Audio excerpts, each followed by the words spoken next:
Hello, I'm Isaac Hayes III, founder and CEO of Fanbase. Listen to what I'm about to tell you. The window to invest in Fanbase is closing. We've raised over $10.6 million of our $17 million goal. That means there's room for less than 6,370 people to invest in Fanbase for the average amount. The minimum to invest in Fanbase right now is $399. That makes you an owner in Fanbase today. Go to startengine.com/fanbase to invest. Why? Because current social apps have taken advantage of users for far too long, with content suppression, shadow banning, harmful racist content, and no real tools for monetization and equity. Fanbase has over 1.4 million users and counting, allowing anyone to reach all their following and monetize their content from day one. Social media is the new TV, and whoever owns the apps that distribute that content have the opportunity to own potential billion-dollar companies. While big platforms with uncertain futures are failing to serve their users, Fanbase is stepping up to fill the gap. Don't wait until it's too late. Invest now, invest for yourself and your future. Go to startengine.com/fanbase and own the next generation of social media.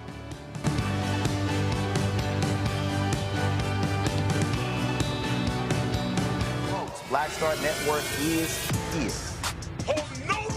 I'm real revolutionary right now. Support this man, Black Media. He makes sure that our stories are told.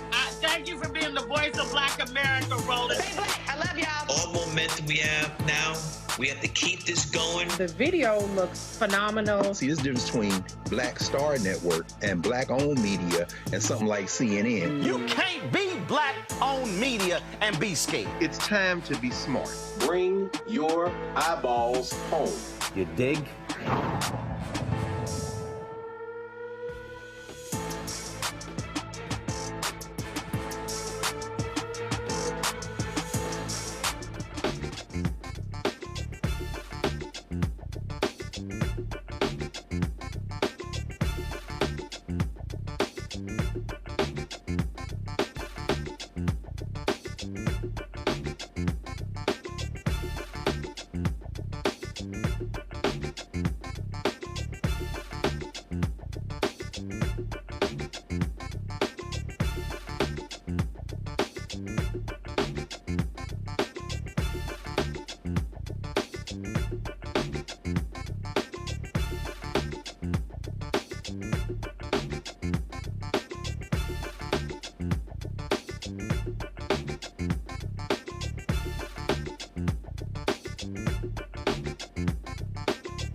don't stand up for Medicaid now, in spite of my honorable military service, the Senate will kill my child. I want the people that are trying to take this away from us to put yourself in our seats. Congress people, you got free health care paid for by the people, and then you don't want the people to have the same thing you have. That is sick, and we must challenge it.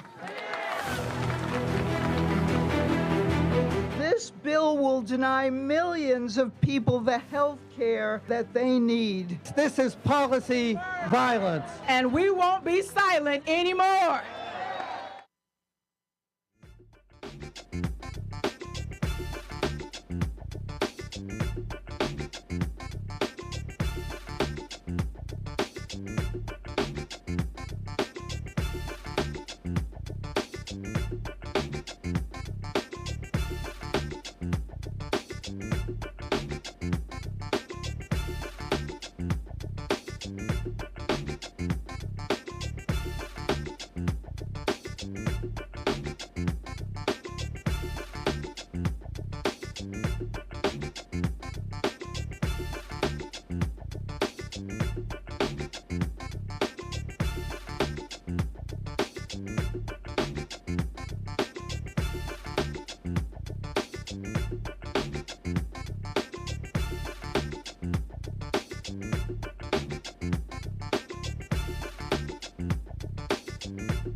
Today is Thursday, June 26, 2025. Coming up on Roland Martin Unfiltered, streaming live on the Black Star Network.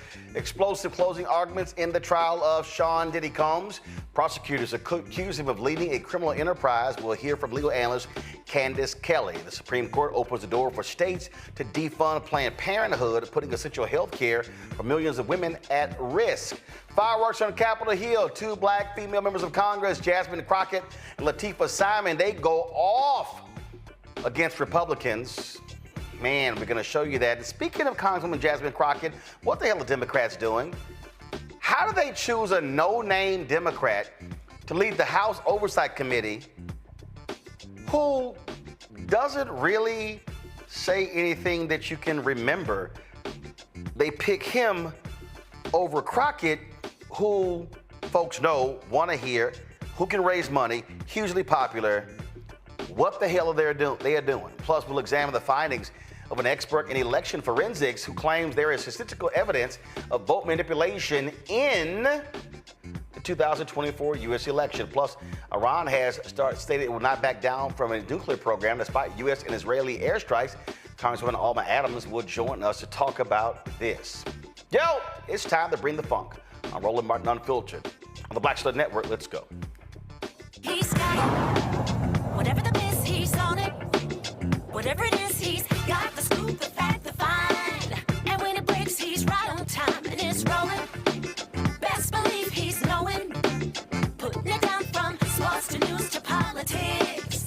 With entertainment just for kicks, he's rolling. It's on go, roll, roll, y'all. It's Roland Martin, rolling with Roland now. He's funky, he's fresh, he's real, the best, you know he's Roland Martin now.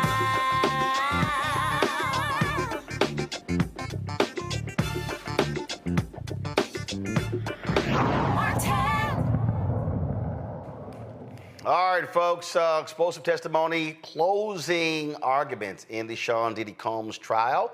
Let's go right to legal analyst Candace Kelley to break down what happened in the courtroom. Candace. Well, Roland, listen, each side, the prosecution and the defense, they give 4 hours for their closing argument.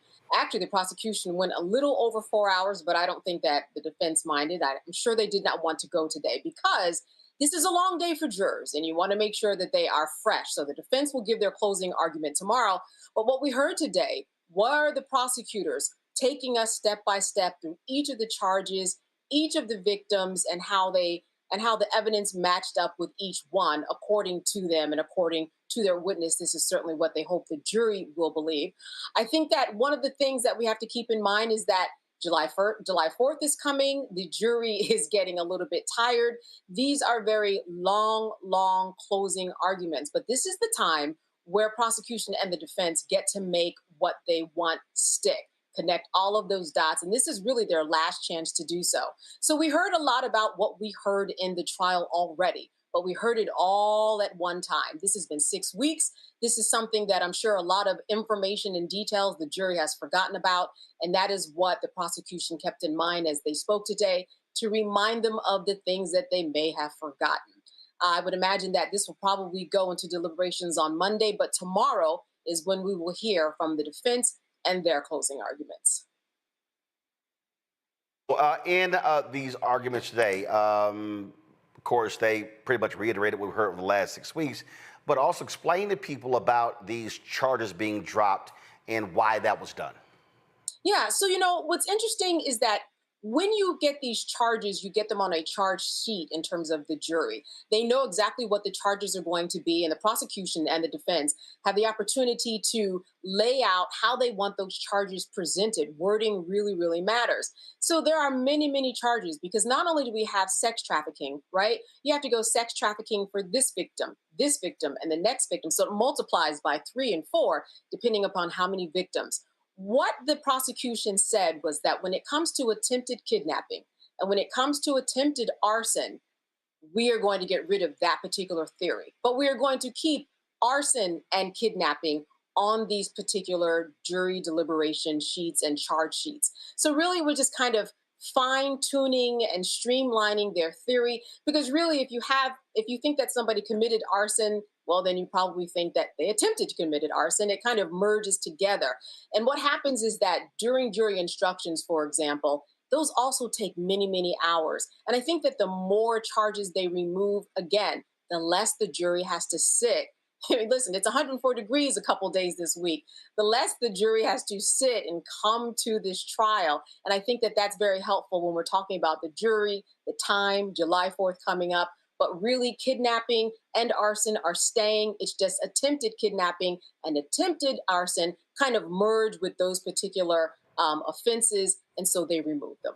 And again, for people who have not sat on a jury, who've not followed a trial, you say they have to walk through each charge, and you say that's about 45 minutes each?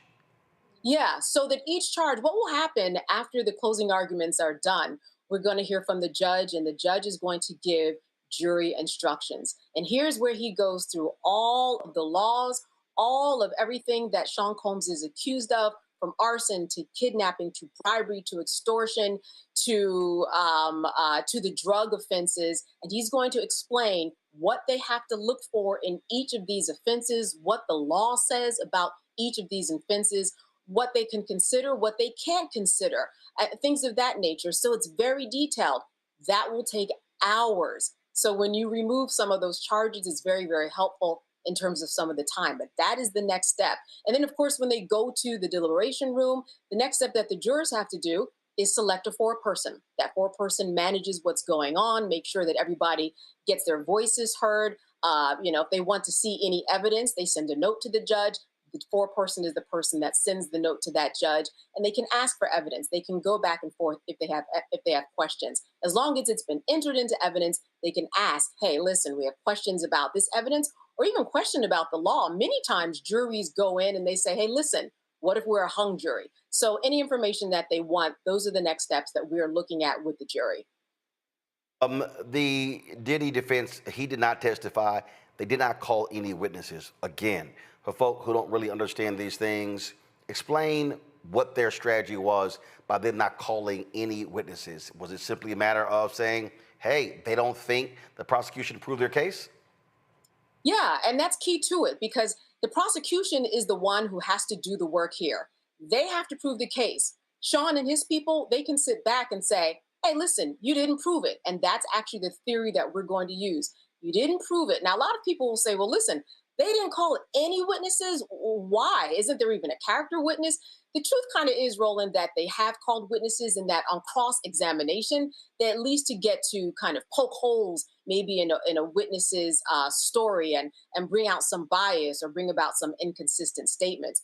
On their list of witnesses that they said they were going to have, they had a couple of people who were from Bad Boy Enterprises. They had their own forensic psychologists. But when you get somebody on the stand, you never know what's going to happen. Then you open the door for a lot more evidence to come in that may actually hurt the defendant. So they have said, which is why they called for an acquittal, which is, really procedural, but I'm sure that they meant it, that, hey, listen, you didn't prove your case. They asked for an acquittal. They did not get that. But that is their theory. You didn't prove your case, and you were supposed to, and you didn't do a good job. I personally would have loved to have heard from someone who was a part of the Bad Boy Enterprise to say, hey, this theory that the government has that this enterprise existed only for purposes of, criminal racketeering and fraud and force and coercion.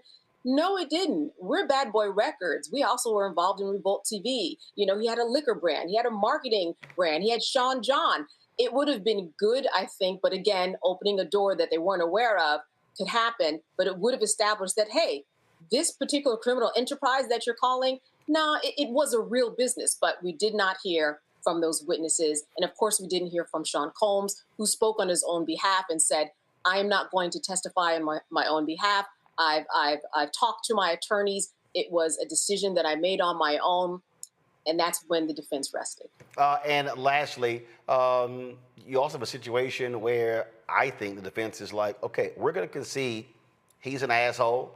He's an awful human being, but there's a difference between being an awful human being who physically beat a woman, who physically beat Cassie.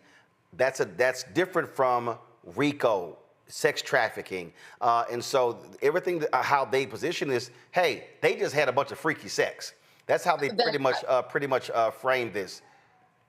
Yeah, they had a bunch of freaky sex. They had a bunch of freaky partners, and everybody was consenting. And that Cassie, in their opening statements, they said, listen, these women were strong women. And that's what they're going to carry over into their closing argument. These were strong women. They had the right to make decisions about who they were, their body. And in fact, a lot of them took drugs and were on drugs. These are some of the points that the defense is going to make, that everybody was on drugs. Everybody consented. Everybody made these decisions on their own volition. They will also look to the digital footprint, all the texts and admiration, because all the witnesses, regardless of what they said, they all, by and large, well, most of them, in terms of those being in a relationship with them, they said, listen, I wish him well. I don't hate him. His assistants, even they said, listen, great experience. I learned a lot. I didn't mind working all these hours. But yes, that is what the defense is going to say. On their own volition, these women made their choices. And what are you going to do? People want to do drugs. They want to have sex. That's their own right. And that's what happened in this situation. All right, then. Candace Kelley, we appreciate it. Thanks a lot. All right. Good to see you, Roland. Folks, going to a break. We come back. Lots of things happening on Capitol Hill. Ooh, members of Congress just lighten up these Republicans for sheer stupidity. Speaking of stupidity, you had some crazy-ass congressional hearings this week that just made no sense whatsoever. Then, of course, the back and forth with the Ron strike. You've got Pete Hegseth and Trump lashing out at the media because they're not praising and kissing their behind. Hegseth even said that this was the most complex, secretive military operation in history. Dumbass, do you not recall D-Day? They're idiots. I'll be right back. You're watching Roland Martin Unfiltered on the Black Star Network. We don't stand up for Medicaid now. In spite of my honorable military service, the Senate will kill my child. I want the people that are trying to take this away from us to put yourself in our seats. Congress people, you got free health care paid for by the people, and then you don't want the people to have the same thing you have. That is sick, and we must challenge it. This bill will deny millions of people the health care that they need. This is policy violence. And we won't be silent anymore. This week on The Other Side of Change, Juneteenth. It's a day about blackness. It's a day about freedom. It's also a day about talking about justice delayed. And we are not in the business of justice being denied to us. So stick around. We're going to talk all about the case for reparations. The push for reparations is not just an economic project, it's a moral project. So if we want to live up to the ideals of this foundation, then reparations has to be something that we pursue. Only on The Other Side of Change on the Black Star Network.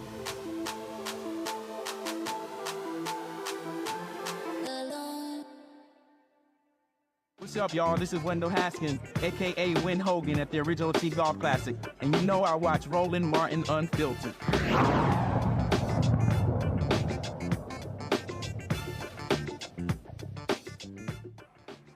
All right, folks, it is always quite interesting when Congress is in session. Then you have these political hearings, and then you got these nutcase Republicans, and then, of course, you've got absolutely, utterly ridiculous and insane MAGA doing the things that they do. And it also exposes just how arrogant and shameful these people really are. This week, a variety of folk were on Capitol Hill testifying. Attorney General Pam Bondi, you had, of course, so many others, and with that crazy Carrie Lake, and it's just on and on and on, and how they don't even want to deal with corruption, don't want to answer questions when it comes to the budget. I mean, you've got you got Doug Collins with the VA. I mean, it's just sheer stupidity. Here's a perfect example of their arrogance. So here's Pam Bondi talking to a United States Senator from Oregon, and she said, you know what the hell? I'm just going to be a pissant in answering his questions. Listen to this.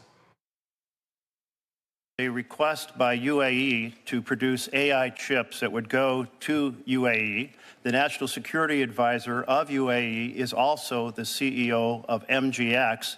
So after that request for those chips occurred, MGX then said, we will buy $2 billion with a B, of the president's coins. And then the president went to the Middle East and said, we will get you those AI chips. Does this sequence of events in which a foreign government asked for a big favor, and we had previously banned these chips to UAE because of the national security concerns, then they buy $2 billion of the president's coins, and then the president goes to the Middle East and says, we will provide those chips. Does that sequence of events concern you about foreign influence on the United States of America? The foreign influence on America that I would be concerned about if I were you was the Mexican national that resided in Oregon, who we just arrested, who had 384 pounds of methamphetamine. The foreign individual who I would be concerned about if I were a senator from Oregon is the Honduran drug trafficker who was residing in Portland for distributing fentanyl. The foreign national I would be concerned about if I was a Portland senator, an Oregon senator, is a Mexican national leader of a drug trafficking ring. Another one, fentanyl, firearms, fatal overdoses, all in your state. You have made your point. 57,700 fentanyl pills and stolen firearms in Oregon. That's what we should work together on, not gotcha questions during a budget hearing. Let me recognize Senator Merkley.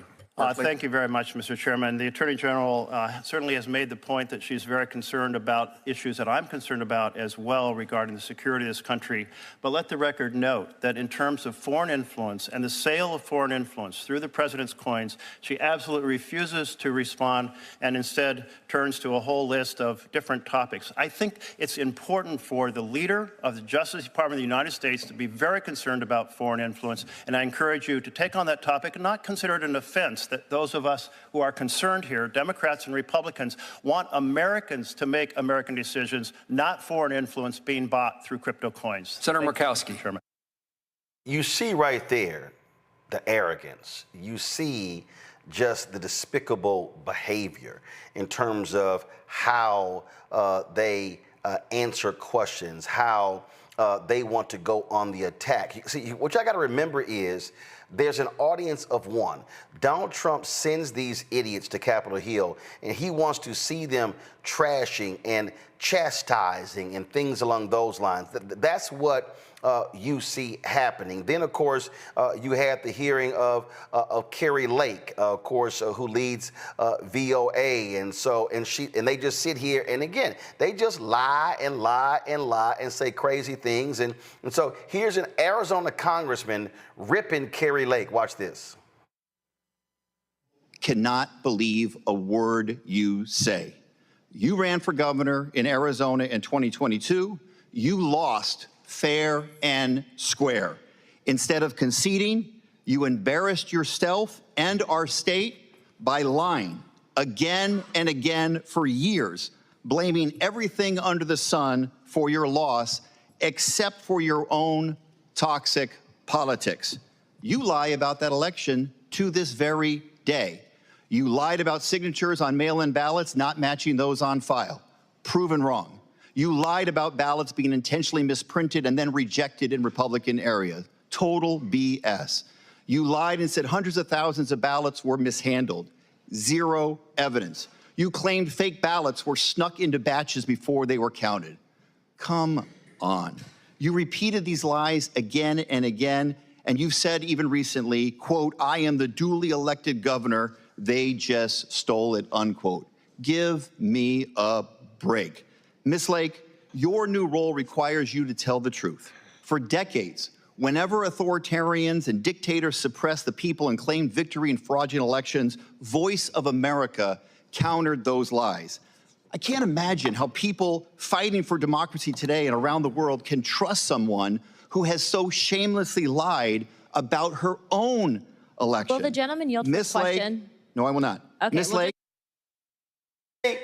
That's what you do. I mean, you call them for who they are. You lay out and you check them. But see, again, they are deranged and crazy. They have said she, in fact, even challenged one particular member by saying, well, what were you saying when they were calling you gay? See, they want to fight. Not only that, check this out. So Senator John Ossoff was talking to Russell Vought, and they were going over the budget. They were talking about the budget and things along those lines. And when you talk about, again, how they don't want to answer questions, how they want to shift the blame. And so here is Russell Vought. Watch this here. The CDC. Have you visited the CDC, Mr. Vought, by chance? I have not. It is the flagship epidemiological and public health agency for the country and indeed for the world. That even the Biden administration felt the need to reform. You have now fired or tried to fire nearly a quarter of the workforce, correct? Senator, are you suggesting the CDC performed well in the last pandemic? I asked you whether you have fired or tried to fire a quarter of the CDC workforce. I can't answer the question because I don't have the facts in front of me. That's you have the CDC fired or tried to fire nearly a a quarter of the CDC workforce, and your budget request for FY26 would cut the CDC budget in more than half, correct? The Center for Disease Control. No, answer the question. They were incompetent. Answer the question, Mr. Vought. Pandemic. Does your budget request seek to cut by more than half the CDC budget? We certainly seek to cut and reduce by more than half the CDC budget. Listen, Mr. Vought, you need to come to Georgia and visit the CDC. Good. We'll make that happen because you are destroying this institution. And whatever criticism you have about their past performance, they are essential to public health and epidemiological defense in the United States. You're crushing morale, you're crushing capability, and you're destroying my constituents' lives. And I am grateful for the commitment you've made to come to Georgia and visit the CDC and sit down with those employees. Thank you, Senator, Madam the Biden Chair. administration. I don't want to hear reform. about the Biden administration. Well, you're here on behalf of the Trump administration. Okay.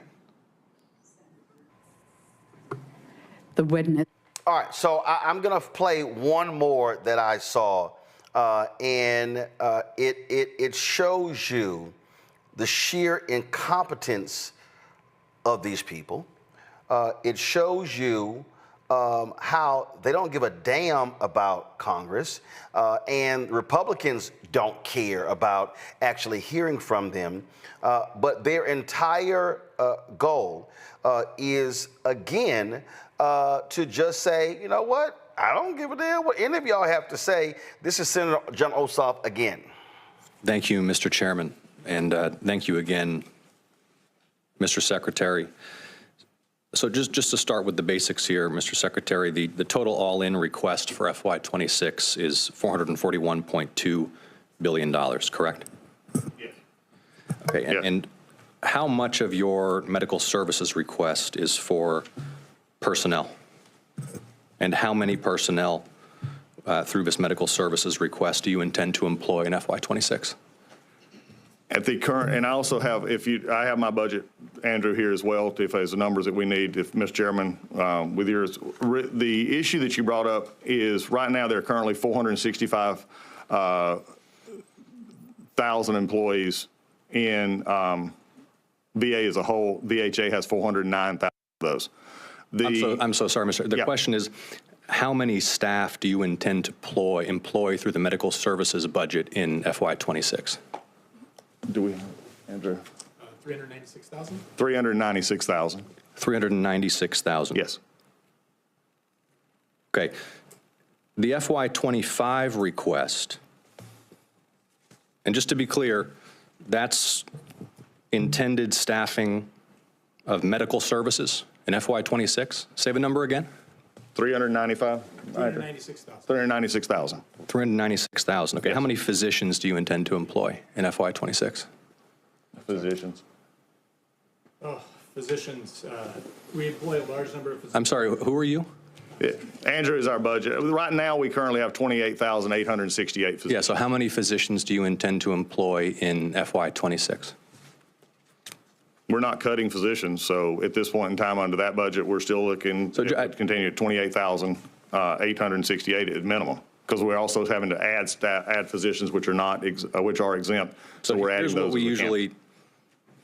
And because this is, for example, the budget request from 25, and it specifies that for 25 we're requested 25,099 physicians. So we usually get this in advance of this hearing. So my question is just how many doctors you intend to employ. Yeah, and at this point in time, I'll take that and get it back to you. As I told you yesterday on the phone, there'll be some more information coming later this week.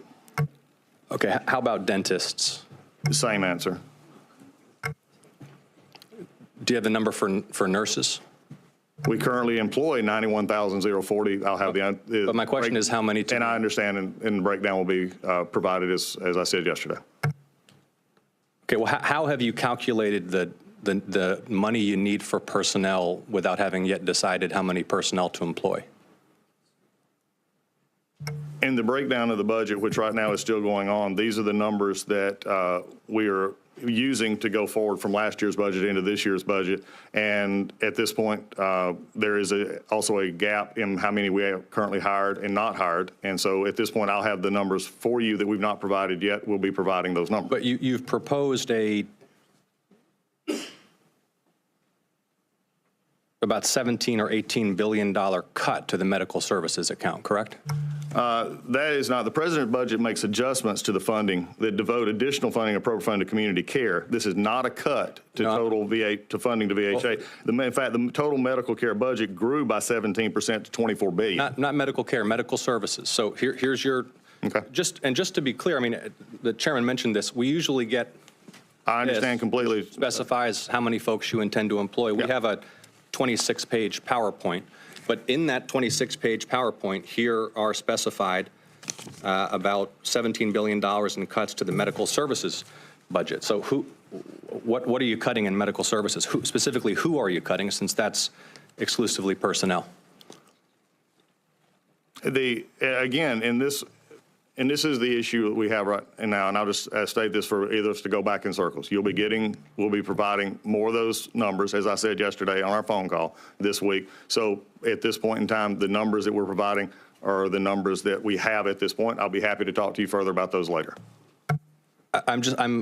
And understand that's why we usually get these in advance of this hearing. I mean, I'm wondering if we need to reconvene having received the full budget request. Because the thing that is causing a lot of consternation is this proposed $17, $18 billion cut to medical services. I mean, and so today is the budget hearing where you justify the budget request. So how do you justify this cut to medical services, and who are you going to fire in order to pay for it? And I'll go back to the same answer I gave you just a few minutes ago. I mean, in this process, we'll have more information on that part of it as we go forward. The basis of the budget was based on our workforce as it existed and moving forward, and the numbers have not been cut to the medical I'm sorry, yes, it has. Budget. You have in your PowerPoint here $17 to $18 billion in cuts to medical services. Again, this is a 26-page PowerPoint to justify the budget. So, and this is the budget hearing. So who's getting fired? I don't know, Mr. Chairman, if we need to reconvene after they send us the materials, but I think this is insufficient. Clearly, and I'll follow up in my next round. Thank you, Mr. Chairman. Yo, that's literally going to class, and the professor said, did you do the homework assignment? You know, Professor, I sent you an email, and some stuff happened, and so I'm going to get that to you later. No, but did you know it was due today? These people, they have a gross disrespect for the legislative branch. Donald Trump and his minions, they believe they should do whatever they want. Congress does not matter. The courts do not matter. We do not care. And let's go on the attack. Let's slam the opponent. And I dare say the problem for Democrats, and I get it. I get murky. I understand Ossoff. I get that. I think they being way too damn nice. Because I'm not going to let somebody walk into my house and disrespect me, and you think I'm not going to return fire. That, to me, is the fundamental problem I see. They are playing nice with these people, and they're letting them off the hook, and they look like idiots, and then they want to say everybody else is incompetent, and how these are the best and the brightest, and it's about merit, and we don't like DEI when these people can't even do a basic job. My pal, Dr. Nola Haynes, Georgetown University School of Foreign Service out of D.C., Dr. Greg Carr, Department of Afro-American Studies, Howard University out of D.C., Reese Colbert, host of the Reese Colbert Show, Sirius XM Radio, also creator of the card game. That's right. Am I tripping? And Reese, yeah. Am I tripping? Or do these people? I mean, it's like, no, we ain't got that. Hey, do you have that? Do you have? I mean, yeah. No, I know we said cut, but we ain't really got the paperwork. So I mean, I don't know what to tell you, dog. And the crazy thing, Reese, Collins served 8 years in Congress. He know damn well how this works.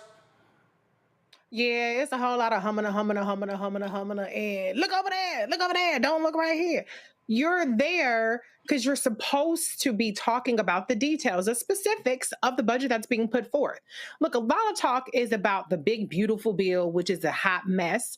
But the reality is that the Trump 2026 budget is horrific. It is finishing the work that Trump has done by executive action for Project 2025. It is putting into law just absolutely ridiculous cuts that are going to dismantle government services and dismantle the social safety net. And so they should come up, stand on business, and stand behind these cuts. But they're banking on the fact that they can just rely on these headlines being grabbed from whatever dumbass thing Donald Trump is saying or whatever they're trying to deflect, instead of being held accountable to what this budget is trying to do. Nola, here's a perfect example. This is that nutcase Carrie Lake reference. And this is the kind of crap that she said in her hearing. And I'm sorry, homie was way too nice with her trifling ass. I wish I could yield back the last 5 minutes of my life, actually.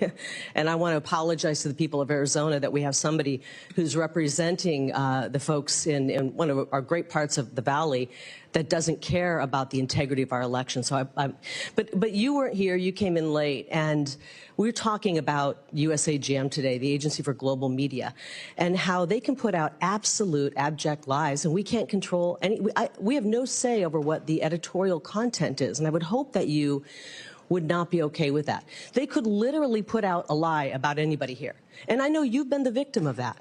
I know you've been the victim. I remember the stories about you where they said you had a gay lover, and those were going on. Mr. Chairman.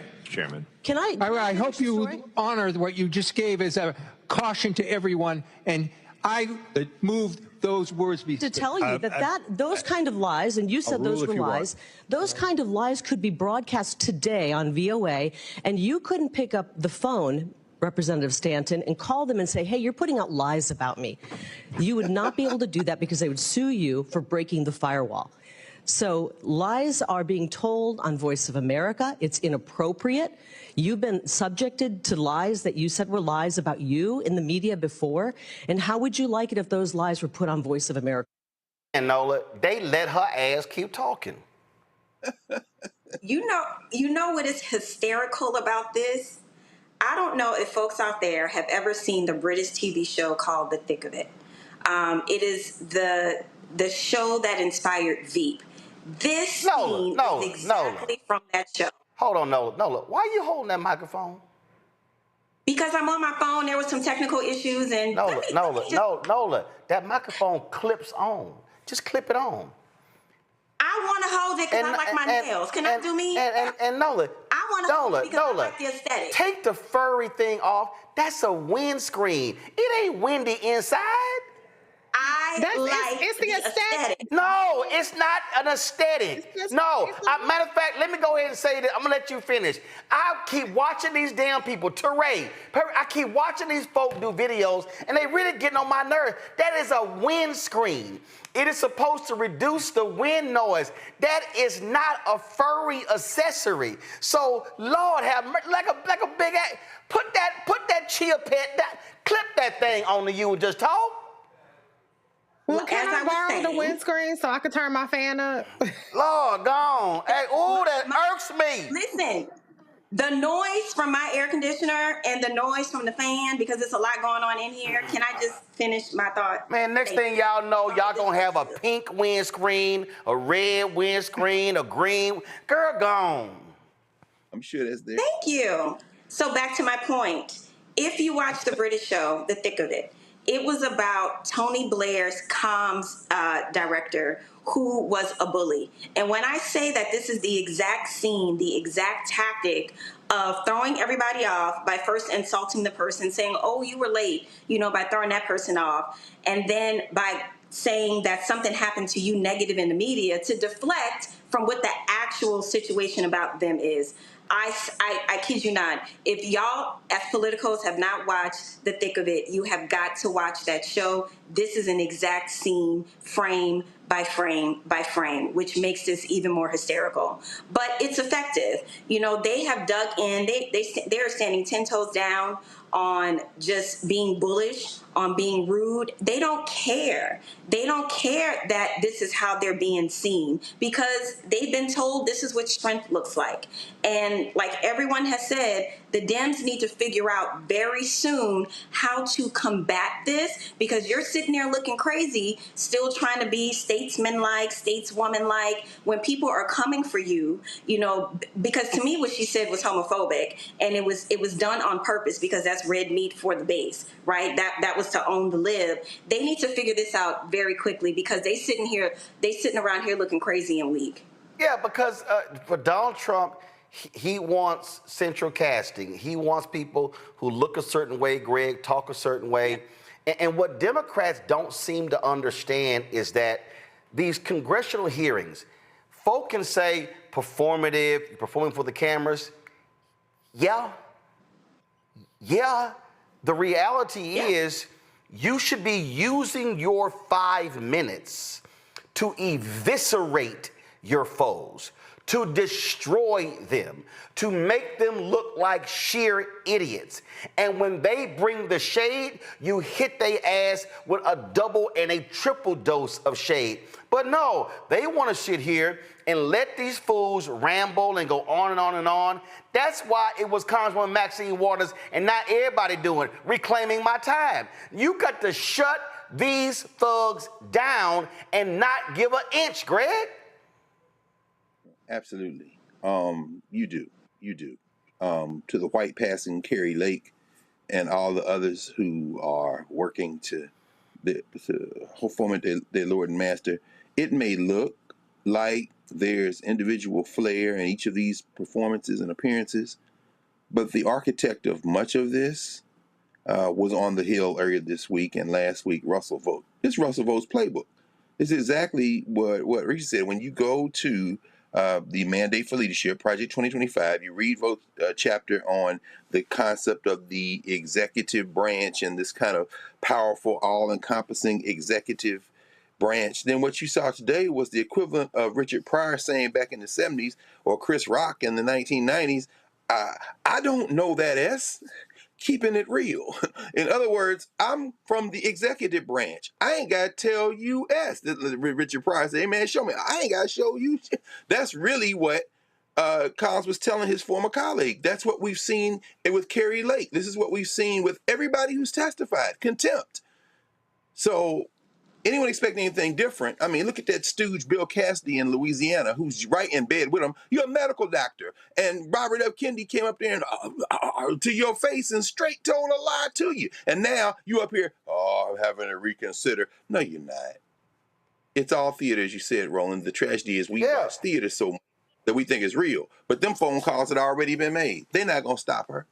Yeah, it just sort of just drives me crazy when they do that. And I came across, see, this is also why I could never serve in office. Because, man, I be getting censured. They'll be like, you shouldn't be cussing. You know, I spoke to a fellowship today, and the senior saints be like, Roland, stop cussing. I'm like, y'all, I'm trying not to cuss, but these folk just make me cuss. But I ain't gonna come close to cussing recent. But here's a perfect example. I saw this exchange, and maybe it's because she's from the Bay Area, but Congresswoman Lateefah Simon, when I say hashtag team whip that ass rolled into Capitol Hill like a hurricane, and Nola could use her windscreen for that, like a hurricane, yo, it was lit. Roland. This is a very, very difficult conversation. I'm a great granddaughter.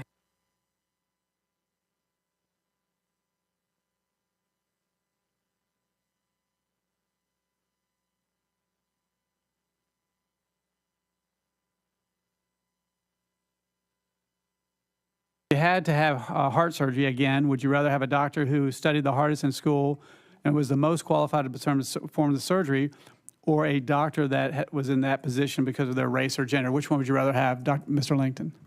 I'd prefer a well-qualified physician. Dr. Smith? At the risk of not keeping it real, I want the best physician. Dr. Glock? The best physician.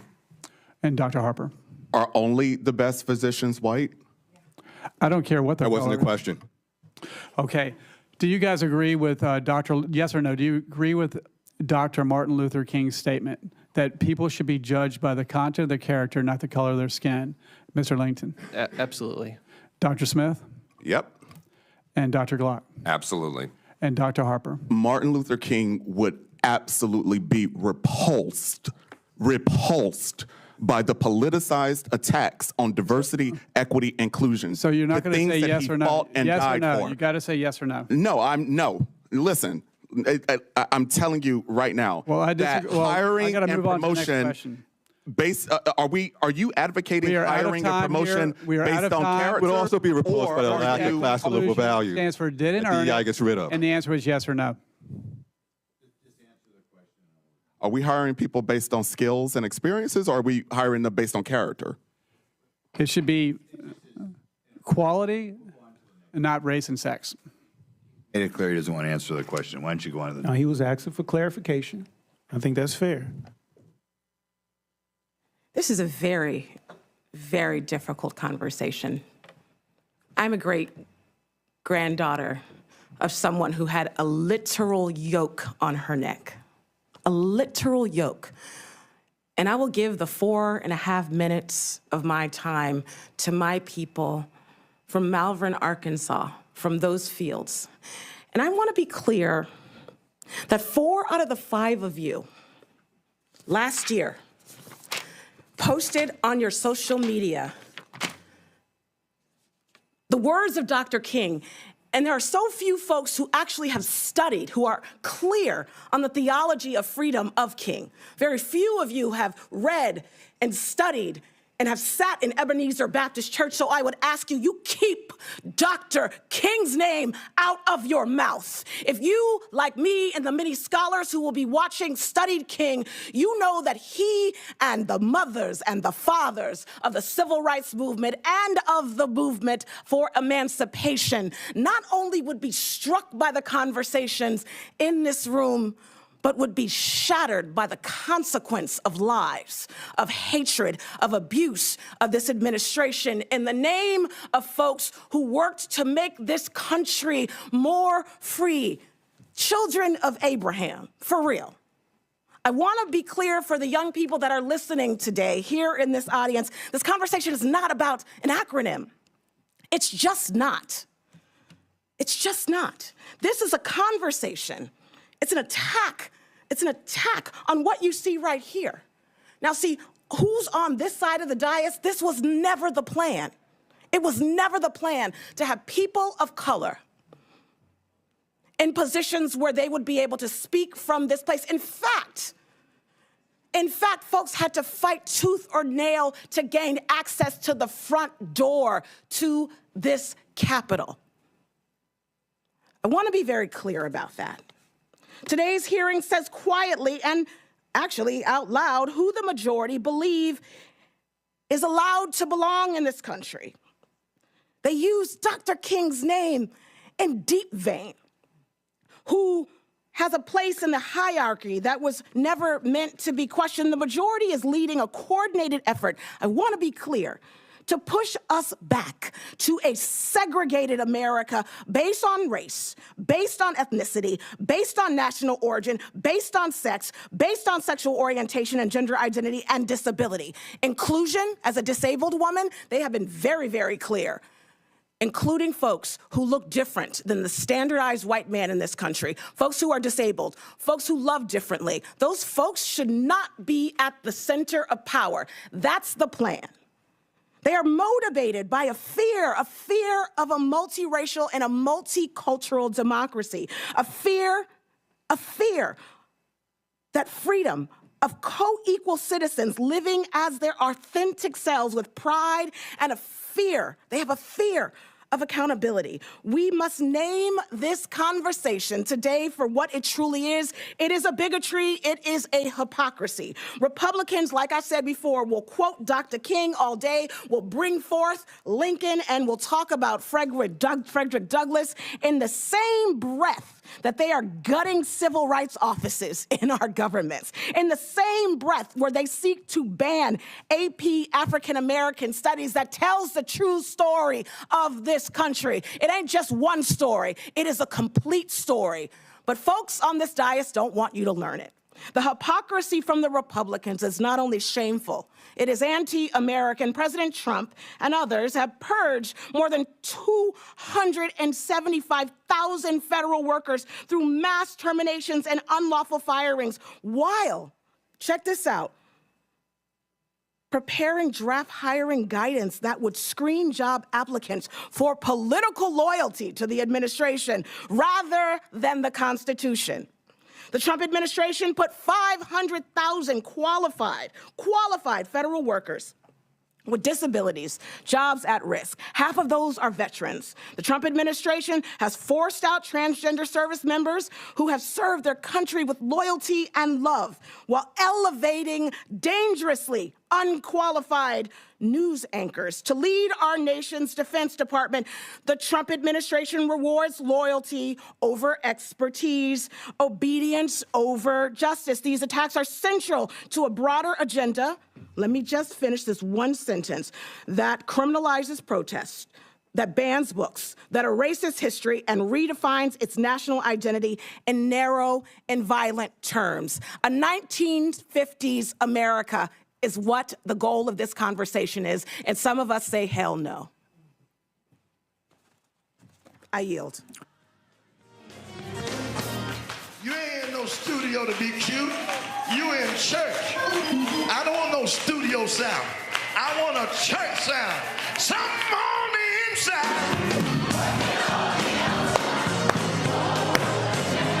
Hey, she took him to church, Greg. Greg, she took him to church. Yes, took him to church. That's how, come on, bring it down. That's how you that's how you do that, Greg. Well, God bless Lateefah Simmons, Congresswoman Simmons. I wouldn't do that because I don't give a damn about that hillbilly from Central Virginia. And if I were to see McGuire in person, I probably would pass him by to a press conference roasting him. He's beneath contempt. So God bless her for that. I tell you though, man, it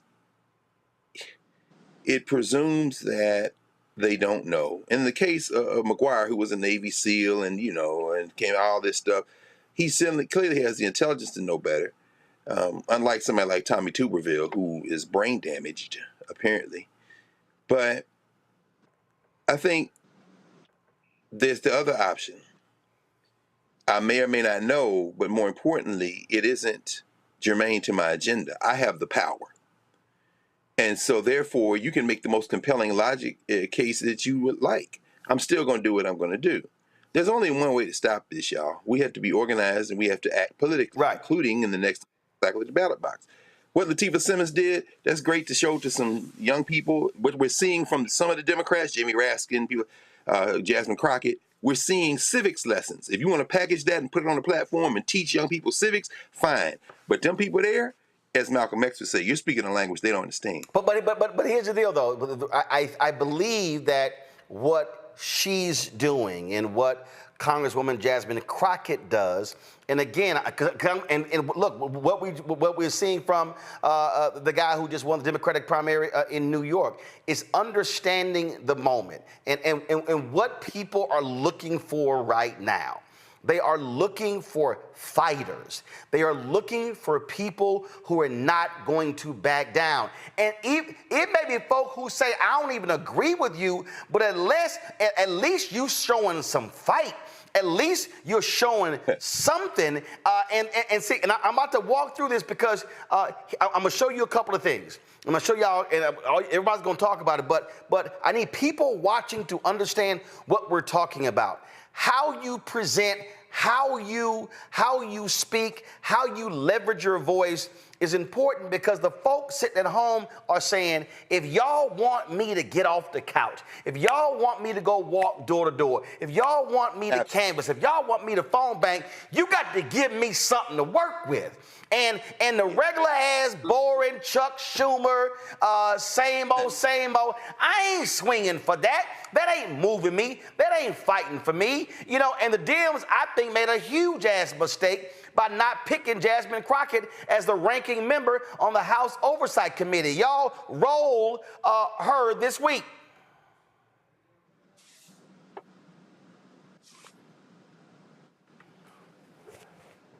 It's interesting that we're being accused of wanting all kinds of criminals to be on the streets or that we don't believe that people should show up to their meetings and appointments. Last time I checked, there's a lot of people that are actually being grabbed as they are going in for their appointments. In fact, we know that one of the candidates that was recently running in this mayoral, he ended up being arrested because he decided that he was actually going to escort people that are actually showing up to their meetings. Or we know that the Pope, yes, the Pope himself decided that the church may need to have people that are going to escort people as they're going into their meetings, because the reality is that what they are claiming what they want to do versus what they're actually doing, the actions don't match up. And while we are supposed to be talking about visas, somehow we continue to cherry pick and talk about one criminal act and another criminal act. And it is so very interesting to me that, yes, we will say people are xenophobic, because when you start to decide that just because somebody came from another country, they are automatically some kind of criminal, that does sound kind of xenophobic to me, because you are using a paintbrush to paint an entire group of people where the vast majority of them are coming here because they are actually seeking a better life. But let me get to what this hearing is supposed to be about. The idea that Trump and my Republican colleagues want to restore integrity and security in the visa process is actually a joke. Let me be clear. Integrity is not snatching lawful visa holders off the streets and throwing them into unmarked vans. Integrity is not revoking visas based on social media posts that hurt somebody's little feelings because kids decide that they want to go after Trump or this administration. We have a thing called free speech in this country.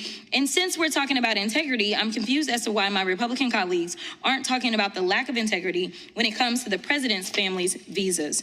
Let me remind y'all that Melania, the first lady, a model, and when I say model, I'm not talking about Tyra Banks, Cindy Crawford, or Naomi Campbell level, applied for and was given an EB-1 visa. And what that stands for is an Einstein visa. Now, y'all that don't know, let me tell you how you receive an Einstein visa. You're supposed to have some sort of significant achievement, like being awarded a Nobel Peace Prize or a Pulitzer, being an Olympic medalist, or having other sustained extraordinary abilities and success in sciences, arts, education, business, or athletics. Last time I checked, the First Lady had none of those accolades under her belt. It doesn't take an Einstein to see that the math ain't mathin' here. Nevertheless, what Republicans are doing with this reconciliation process, the travel bans and revoking visas jeopardizes our national security. It threatens our communities, our higher education, and our economy. Visas like the largely vetted J visas for higher education and M visas for trade, training, attract the next innovators, medical providers, researchers, and educators that we need to build on American success. I'm not gonna mess up your name, so I'm not doing that. But I'm with you, okay? In your experience, do individuals on J or M visas typically improve or impair our economy? They generally improve the economy, and I can give a brief example. My wife is a very successful woman. She makes a ton of money, which I'm grateful for. And the reason why we're able to do that while having 3 children is because of the au pair visa, somebody who is here on a J, who is here and able to supply this for us. But I also want to defend Melania real quick. Not everybody could marry Donald Trump, and I think that's quite an achievement. So I think she deserves credit for that. Nobody up here could have done it. You sure right, I couldn't do it. But anyway, in fact, J visa holders contribute $43.8 billion to the U.S. economy and support more than 300,000 jobs.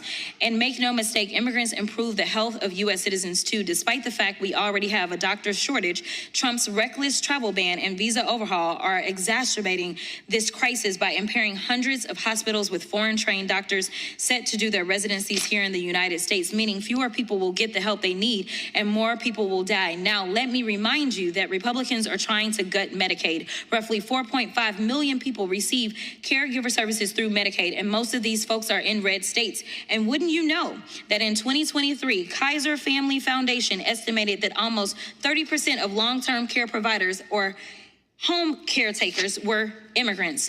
It's like Republicans want Americans to suffer. Now, Republicans say visas make us less secure, but let's talk about how visas given to victims of crimes like rape, murder, human trafficking, torture, abduction, kidnapping, to help law enforcement with their investigation or prosecutions of these crimes. These folks are risking their own security for broader safety of Americans and our communities. Thank you so much. So to Greg's point, you had lots of policy in that take a shot at Melania. It gets clipped and picked up. People learn from that. Now, if y'all want to see boring ass, traditional, typical, ain't never gonna get retweeted, reposted on Instagram, TikTok, nothing, this bullshit. We are here with an urgent message. Republicans right now are attempting to jam through a bill that would present the largest loss of health care and food assistance in American history. And why? All to pay for tax cuts for millionaires and billionaires. Now, just a few weeks ago, the nonpartisan Congressional Budget Office confirmed that if their bill becomes law, it will be 16. Come on, I can't even play the whole 90 seconds of that boring ass video. Looked like he got two hostages standing right next to him. Why did Mom Donnie win in New York? Y'all want to know now why he won? Watch this. New York is suffering from a crisis, and it's called halalflation. Today, we're going to get to the bottom of this. How much does a plate of halal cost right now from this truck? $10. $10. Chicken over rice, lamb over rice, $10. $10? Yeah. When you're a street vendor, you have to pay for the food, the plates. How much do you have to pay for your permit? Before it was 22K. 17,000. How much does a license cost if you get it from the city? I think 400. And who are you paying? The permit owner. You're not paying the city? No. You pay the permit owner $22,000 just so you can sell this food? Yes. And who is this? A random guy. Have you ever applied for a permit? Yeah, I'm applied and no come anything. It's long wait. Number 3,800 something. And After 2 years, you're number 3,800. Yes. These are the 4 bills that are sitting in the city council right now, which would give these vendors their own permits and make your halal more affordable. But Eric Adams hasn't said a single word about them. If you own the permit, then how much would you charge for the plate? $7. $8. $8. Would you rather pay $10 for a plate of halal or $8? $8. $8. I think $8 is the way to go. If I was the mayor, I'd be working with city council from day one to make halal $8 again. So, how would it taste? Tastes like $10, but it should be 8. I see the look on your face, Reese. That's what we're talking about. You have to message. You have to walk people through, explain to them in a way that they understand. And it's not standing at a podium saying, grocery prices have gone up. The middle class is hurting because of Trump. My colleagues will come up next to further explain how the Republican bill is going to hurt all Americans. Ain't nobody watching that boring ass stuff. That's true. Look, he had me sold. I was like, wait a minute now. Wait a minute. $8 is definitely better than $10. But he took a 90-second video, showed you the food, showed you real people, talked about permits, talked about who they paying, what the price was, showed the bills, and you like, damn, all that's going on? Yeah. No, that was brilliant. That was brilliant. It was personal. It was policy. It was connecting the dots. It was showing the implication of government for people who are so disaffected and disillusioned and just think it doesn't matter who's in office. It doesn't matter what government does. It showed a very tangible, relatable reason why it does matter. So that explains, like you said, a lot of what his appeal is, because he is connecting the dots for people who just don't think that it matters. I do want to go back, though, to Congresswoman Lateefah Simon, because she really is sensational. She's not just great in terms of being able to dismantle that racism and that ridiculous hearing, but I want to shout out legislation she put forward because, you know, she is legally blind. And she put forward a legislation to provide mobile vision services for students. That's the kind of legislation that doesn't often get touted, but I think she deserves so much. And then obviously we all know that Congresswoman Crockett, she broke it down and made it plain. The reality is that we need to reach people who don't get that government can work. They don't get what's not working about government and why. They don't get why the people that they send to government can actually help it make work better for them. And so the more that you have Democrats out there who actually know how to talk to regular people, and we're not talking about just the white man diner, working class diner that Bernie Sanders has been trying to get for the past however many years and still lost 2 presidential primaries and got fewer votes in Vermont than Kamala Harris, but he trying to bring her up on a negative. We're talking about regular schmegular ass people, the people that make the difference between Democrats winning and Democrats losing. That's what we need to be focused on, reaching those folks. And look, listen, this week, Nola, the Democrats chose Congressman Robert Garcia to be the ranking member of the House Oversight Committee. Frankly, leadership did not want Crockett.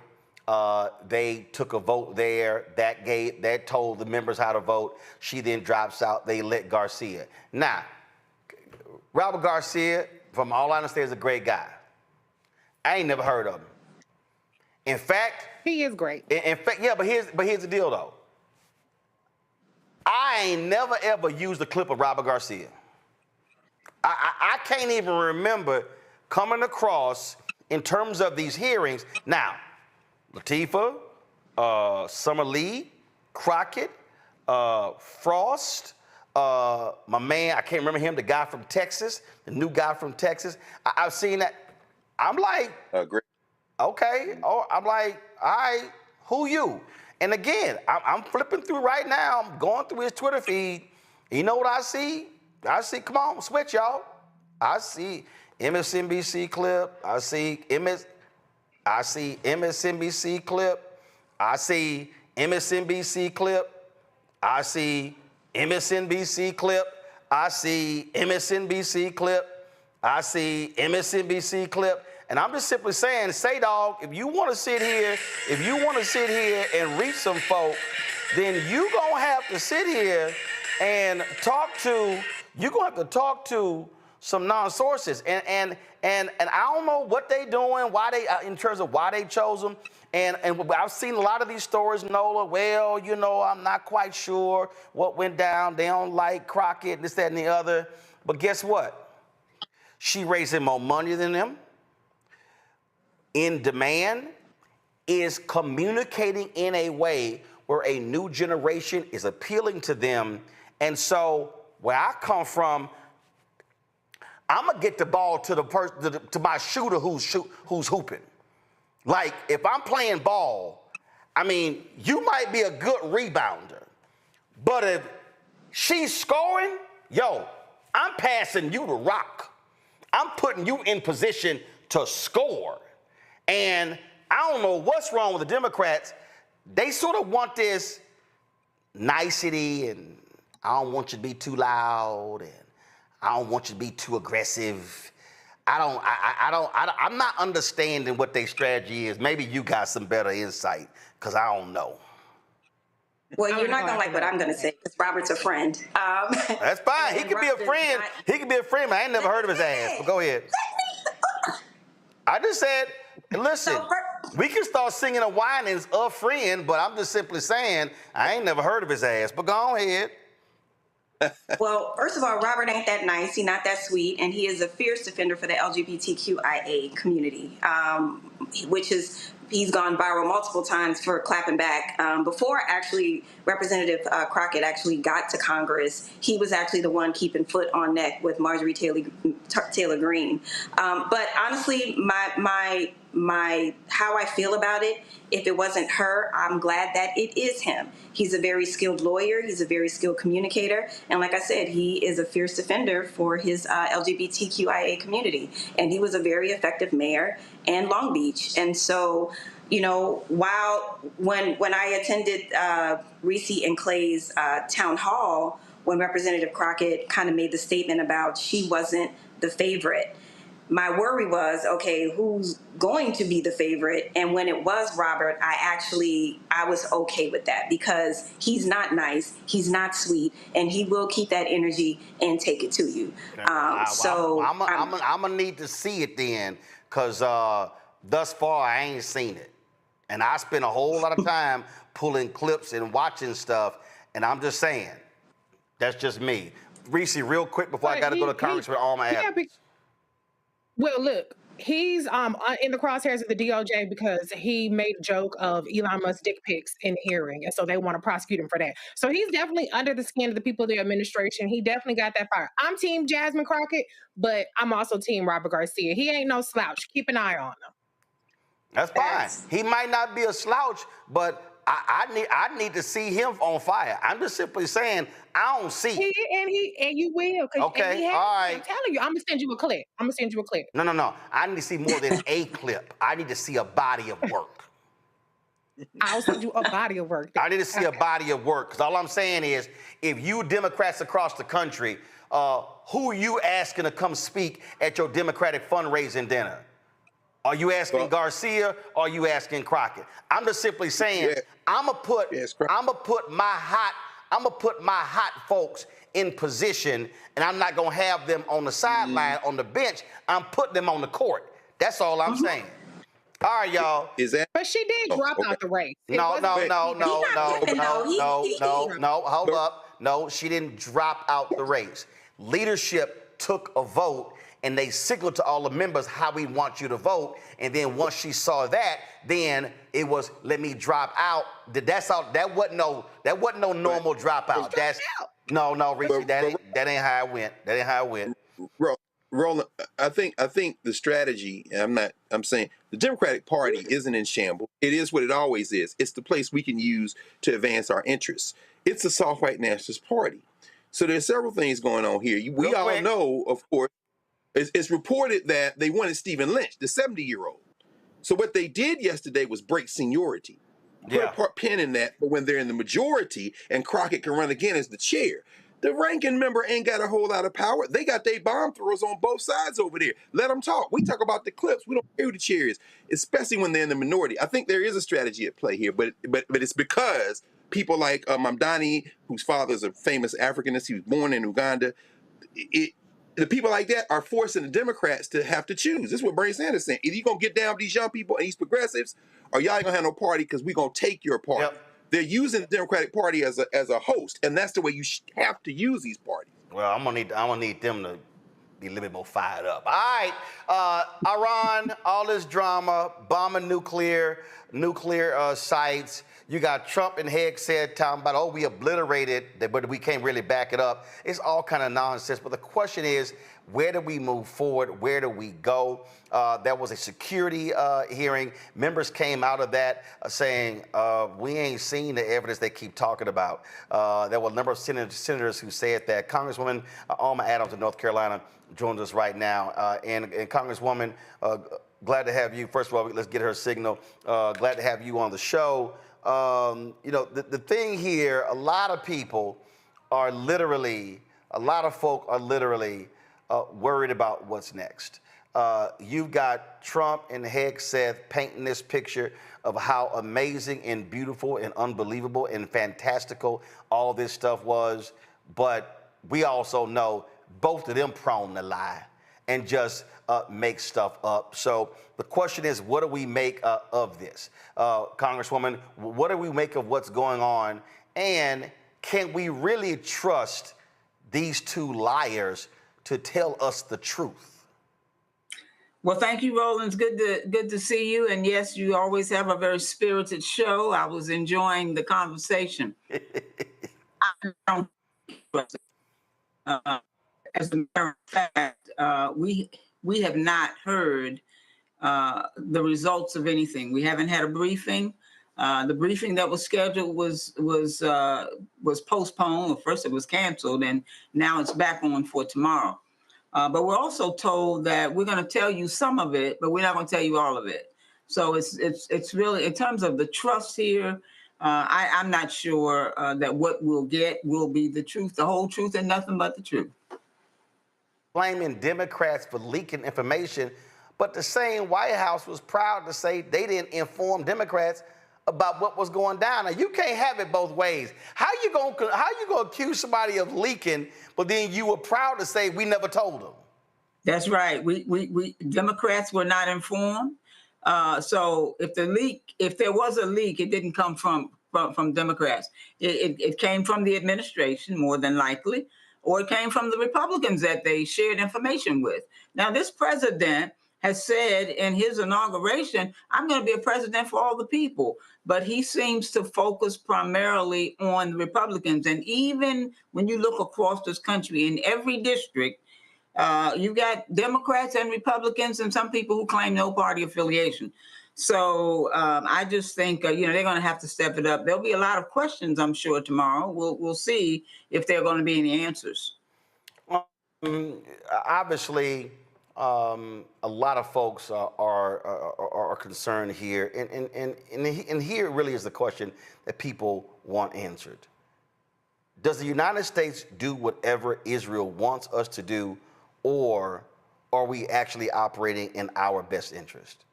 I mean, that's a question that I hear from lots of folk about what's going on here. We got having an issue with the Congresswoman's signal, so hopefully it comes back. But that's something that people keep talking about. That is, what decisions are we making? Are we making decisions in the best interest of the United States, or is it whatever Israel wants to do, then we just do? Well, certainly Israel has been not only a partner, but an ally. And I've supported Israel, and I still do. But I do think in this particular case, we haven't heard from the president in terms of what the goal was. And I think always we have to, as the president, he does need to operate with the best interests of the U.S. in mind. But having said that, I still think in terms of our allies, we have to be supportive. But this case, we still don't know what happened truly and to what extent they were successful. We've heard that different comments from different people about, well, yeah, it was successful. Use another term, the intelligence, another term. People on the street will use another term. So we'll have to challenge this administration, and I think they're going to see that on tomorrow. All right, then. Well, look, we'll see what happens next. Again, there's nothing I trust from lying Donald Trump and lying Pete Hegseth. Nothing. Well, just absolutely nothing. Well, if you think about it, Roland, everything the president says, whoever's in his administration, they repeat what he says. So it's almost like hearing him over and over and over again, because if you don't say what he thinks you should say and in support of him, you're fired. He's used to saying that in the show he had. You're fired. So I think a lot of folks are going to be moving along if they don't completely agree with what he has to say. Well, it absolutely is a cult. That's what it is. And so keep fighting the good fight. We appreciate it. Thanks a lot. Yes, sir. Thank you so much, Roland. You keep it up. Will do. Thanks a bunch, folks. Got to go to break. We come back more on Roland Martin Unfiltered on the Black Star Network. Don't forget to support the work that we do. Join the Bring the Funk fan club. If you want to give via Cash App, use the Stripe QR code. You see it right here. If you're listening, go to blackstarnetwork.com or RolandMartinUnfiltered.com. You can send a check or money order, make it payable to Roland Martin Unfiltered. Send it to P.O. Box 57196, Washington, D.C. 2003 7-0196. PayPal is R Martin Unfiltered. Venmo is RM Unfiltered. Zelle, Roland at RolandSMartin.com, Roland at RolandMartinUnfiltered.com. Download the Black Star Network app, Apple phone, Android phone, Apple TV, Android TV, Roku, Amazon Fire TV, Xbox One, Samsung Smart TV, and praise the Lord, Nola got rid of her furry microphone. Way to go. We'll be right back. We don't stand up for Medicaid now. In spite of my honorable military service, the Senate will kill my child. I want the people that are trying to take this away from us to put yourself in our seats. Congress people, you got free health care paid for by the people, and then you don't want the people to have the same thing you have. That is sick, and we must challenge it. This bill will deny millions of people the health care that they need. This is policy violence. And we won't be silent anymore. Hi, I'm Dr. Jackie of A Balanced Life. Think about the men in your life and ask yourself these questions. Who are their male role models? Who can they turn to for advice to learn about what manhood is all about? On our next show, we talk about why male mentoring is so important to men of all ages.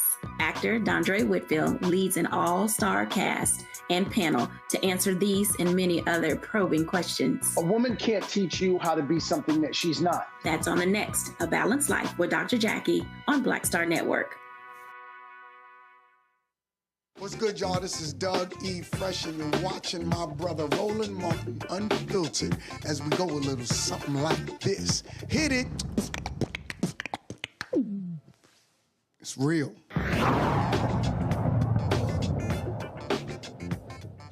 All right, folks, more questions with regards to the 2024 election and whether or not it was legitimate. Various analyses have been done, and people have been saying, wait a minute, hold up. How in the world could Donald Trump win all of the battleground states? Pew came out with their breakdown of the election today, and they literally said that even if there was a dramatic increase of folks who voted in this election, Donald Trump would have still won. That's perplexing because folks talk about how, well, if you Republicans even say if there's an increase in people voting, it favors the Democrats. Well, a leading expert in election forensics, Dr. Walter Mabane Jr. of the University of Michigan has found what he says is statistical evidence suggesting potential vote manipulation in the 2024 presidential election.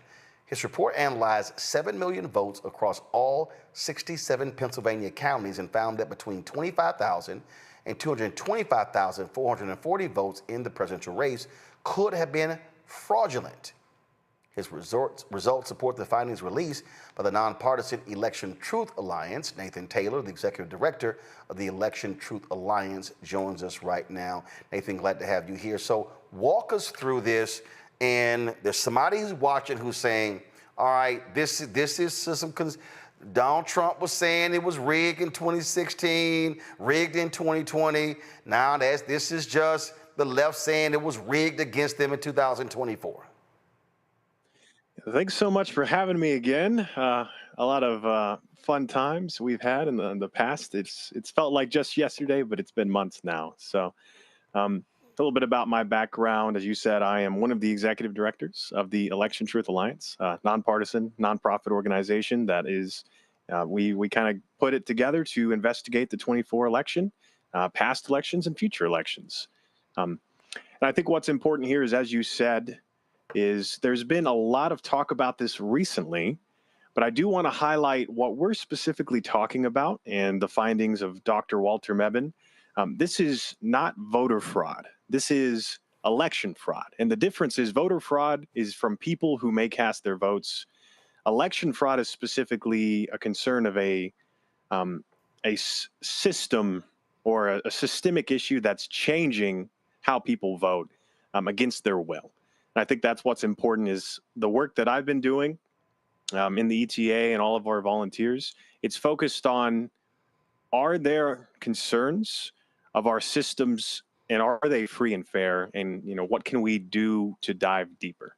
So to kind of highlight that, for North Carolina, we did prepare a nice PowerPoint and some data points for you. I don't know if you have that available or not, but let's talk a little bit about Dr. Walter Mebane, his findings and his background. If you're familiar, if you're not familiar, he's honestly like one of the leading election fraud experts in the United States and in the world, honestly. He was a part of a team that USAID actually provided a grant, and he made a election fraud toolkit that has been applied for multiple elections. He wrote papers for previous elections, I think 2019, and he actually looked at the 2020 presidential election as well and found no significant concerns of election fraud benefiting the winning candidate then.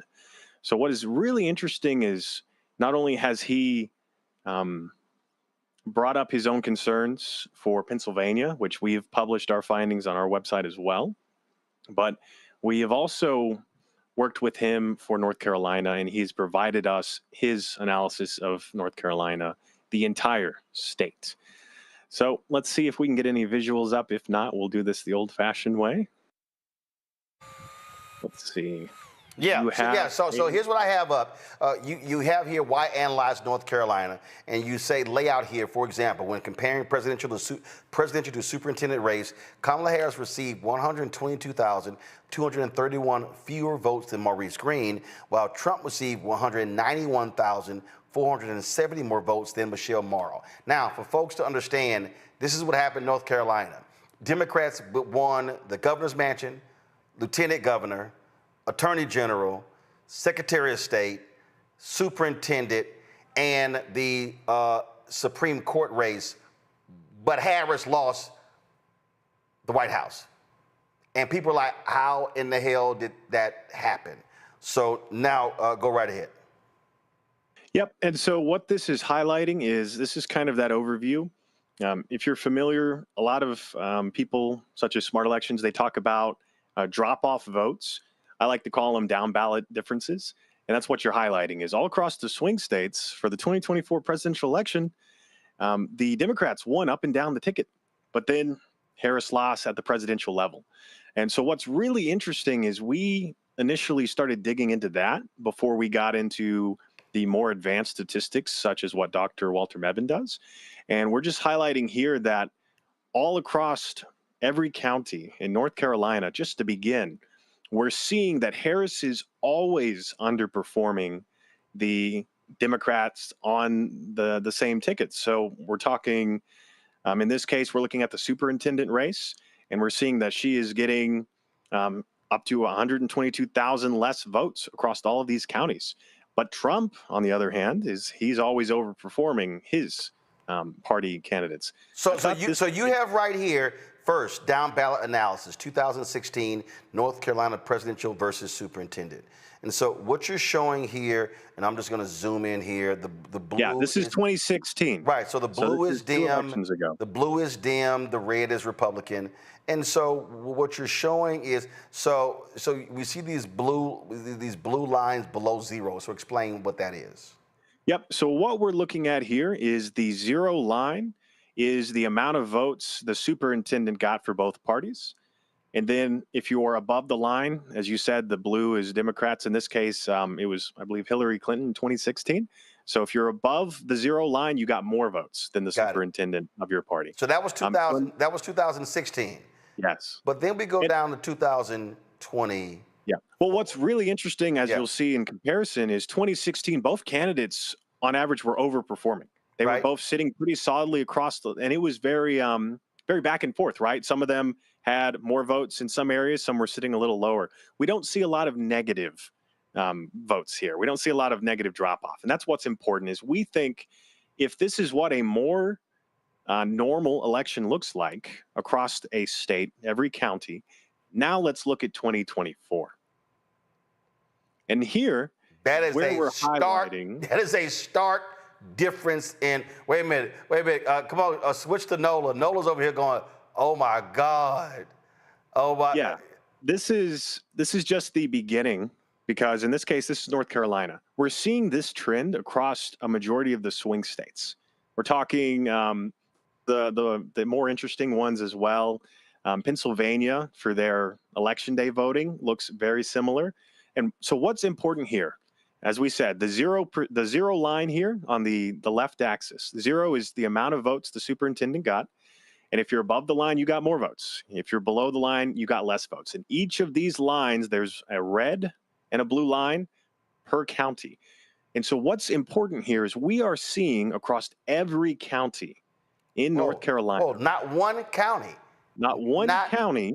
I think there's technically one where it's such a small underperformance that it shows almost nothing. But I can't even see every county. Yeah. Harris is underperforming the superintendent in the entire state. In the entire state. But if I go back to 16, this is 16. And you see 1, 2, 3, 4, 5, 6, 7, 8, 9, 10, 11, 12, 13, 14, 15, 16, 17, 18, 19. Matter of fact, it's easier to count the superintendent race. So out of all the counties in North Carolina in 16, so the blue below zero superintendent, right? The blue below zero is the presidential Hillary Clinton. Is the presidential. So only in 1, 2, 3, 4, 5, 6, 7, 8, 9, 10, 11, 12, 13, 14, 15, 16, 17, 18, 19, 20, 21, 22, 23, 24, 25, 26. So 28 counties in 2016, Hillary Clinton was below the superintendent. Correct? And what's more correct? important Is that correct? Yeah. Just 28. Just 28. 24, every What's important, county. though, as you said, is when you look at 2016, you see that both candidates overperformed. Right. You see in some places the Democrats overperformed significantly, and they were exceeding the amount of overperformance the Republicans had. But in 24, there is zero overperformance.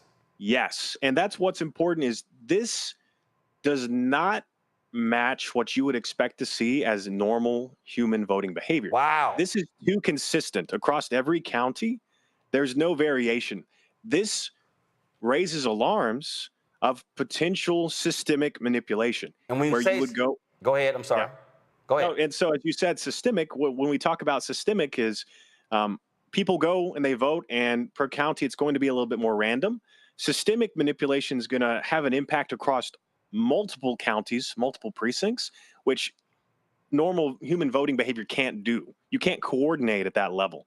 So what would cause this? Right? That's the question, is what would cause, in this case, Harris to underperform so consistently across every county in North Carolina? Do you have any thoughts? There's some common... it's... First, to your point, and this is the thing that people... This is impossible. Listen, there are a number of counties, especially in the Black Belt in North Carolina, where there are a significant, remember, Obama wins North Carolina by 14,100 votes in 2008. There are a lot of counties there where there are a lot of black people. This is saying, nah, nobody liked her. She underperformed across the entire state. Everywhere? Yeah, and what the concern here is, sure, you could have a candidate that's unpopular, but this is too consistent. This is far too consistent, and we have more. If we go back up to the quantifying potential impacts, let's talk a little bit about Dr. Walter Mebane and his findings. And we have hard numbers for you. We have estimated if this is caused by a systemic issue, let's say, for example, you're deleting votes. And so we've raised concerns. The ETA has raised concerns about the tabulation machines used across the U.S. There are vote counting machines, and then there are voting machines. They're not the same thing. And that's what's confusing for a lot of people. Is this what you want up, the quantifying potential impact? Yeah, this is great. Got it. And so we are concerned, and we are diving deeper into the machines that count the votes. And to quote a individual on his pre-inauguration night, he thanked a certain very involved individual that knows a lot about vote counting computers, and they won Pennsylvania like in a landslide. So what we're going to highlight here is, as you mentioned, Dr. Walter Mebane. He's a professor at the University of Michigan. He runs the Department of Political Science and Statistics. He is, in our, we've looked, he is the leading expert in election forensics in the U.S. There's not a lot of people who have more experience than him that have done more. He's wrote multiple papers. He is cited by newspapers, and he's kind of held up as a credible source of election fraud analysis. And so he has his own model that he has made. It's called eForensics. And he has been developing this and using this, and he has applied it to Pennsylvania and has applied it to North Carolina. And he's provided us with those reports. He's put the Pennsylvania analysis up on his website. But in this case, we've not released North Carolina yet. No one has seen this yet. So we're going to talk about it. So what he did is he analyzed the statewide data for North Carolina. We did the same. We use a different analysis method. It's not as advanced. It's called linear regression analysis. We just look at the trend. What is human voting behavior? And then are there patterns that are not normal for a human to display across every precinct? And that's kind of what we do. We do it at a county level. We add it all up. So his analysis for North Carolina, a working paper that he shared with us, it estimates, based on his model, up to 206 207,000 possibly fraudulent votes. There is a caveat. That is the higher level. He has a stronger confidence or a high confidence of 102,000 or so votes. And so he does categorize his votes by how likely they are from, malicious activity to voting patterns, etc. But what's important here, the margin of victory for Trump in North Carolina at the presidential level, it's 184,000 votes. So if that higher estimate is caused by potential vote manipulation, deletion, addition, whatever could be caused at the tabulation level, that would be enough to change the outcome of the presidential race in North Carolina. Any questions there? So what jumps out at me is, does anybody give a damn? Are Democrats saying anything? Are independents saying anything? Or are folks just going, we don't want to sound like conspiracy theories. We don't want to sound like them. So we're just not going to address this at all. Because what you're laying out is saying that if that happened in 2024, whatever that system, it could happen again in 2028 and 2032 and beyond. That is the concern we've raised time and time again, is if this is caused by the tabulation machines being messed with, it's not been resolved. It's not been investigated. And that's really what we're doing, is we're highlighting it. I have spoken to multiple different states, organizations. We've reached out to multiple political parties. And it's not that they aren't interested. It's not that they aren't willing to listen. The problem is, they're not willing to talk about it. They're not willing to help us investigate. They're not willing to help us get recounts or audits to make sure, does the vote that the voter cast match what we're getting told is the results? And that's what's frustrating, is I feel like such a taboo because of the last 2 and 4 years that, as we said, this isn't election denial. This isn't us saying, hey, the elections are stolen, let's go storm the Capitol. This is us saying, hey, our process is potentially flawed. Let's investigate it. Let's make it better. And then we go from there. And it's not that hard to do. The reason why we're doing this and we're putting out these reports and we're highlighting these concerns is we're saying, hey, we've told you where to go look. Work with us. Let's go look. Let's go open up the ballot boxes. Let's go hand count the ballots. And if there's a problem, we'll find it and we can go from there. If there's not a problem, our elections are free and fair. It hurts no one. We've raised donations to not only pay for those recounts and the time, but also to potentially fund lawsuits if we can't get people to come to the table, such as what we're trying to do in Pennsylvania. Is we've reached out to the Secretary of State there multiple times, presented him with our findings. Dr. Mebane has a report as well for Pennsylvania. And I can pull that up here in a moment in terms of the numbers, but we're saying, hey, if there was manipulation, it was potentially so much to change the presidential race in Pennsylvania as well. And we're getting silence so far. Well, and keep in mind, Republicans in North Carolina, what they did was they removed the authority over the state elections board from the governor, lieutenant governor, attorney general, secretary of state, and gave it to the state auditor, because that's the only statewide position they won. Questions from our panel. Nola, your eyes have been like wide open for the past 10, 15 minutes, so you go first. Yeah, wow, so many questions. I'm a political scientist, so my mouth is agape. And my question was actually going to be, did you run any regressions? And you've already answered that question.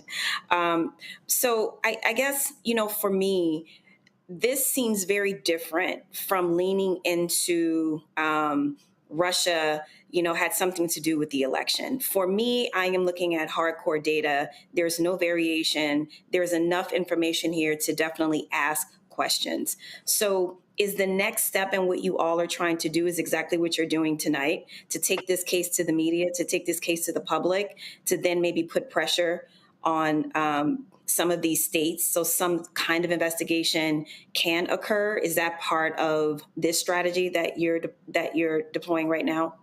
Yep, we have at this point, we're kind of doing two things at the same time. Is one, we're putting out these reports, we're talking about it publicly, trying to make people aware of the concerns.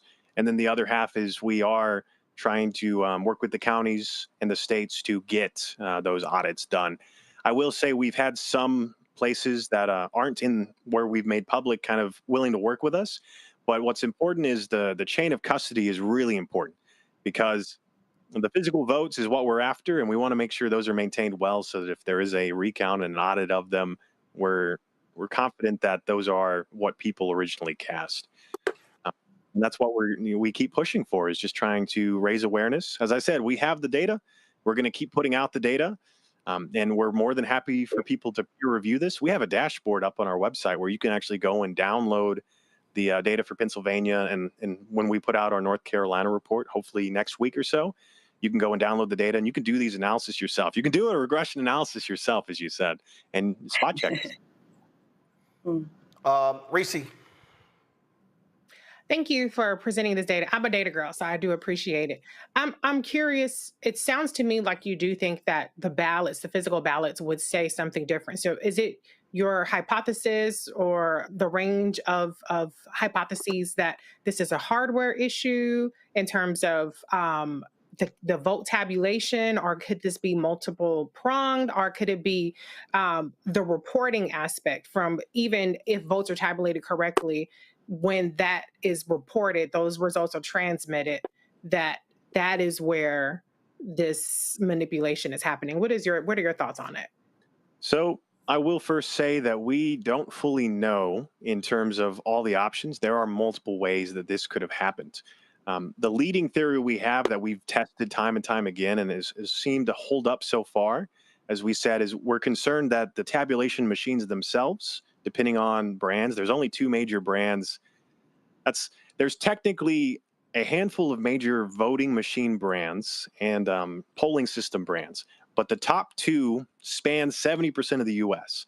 And I will say that the places we found manipulation do happen to use those major brands.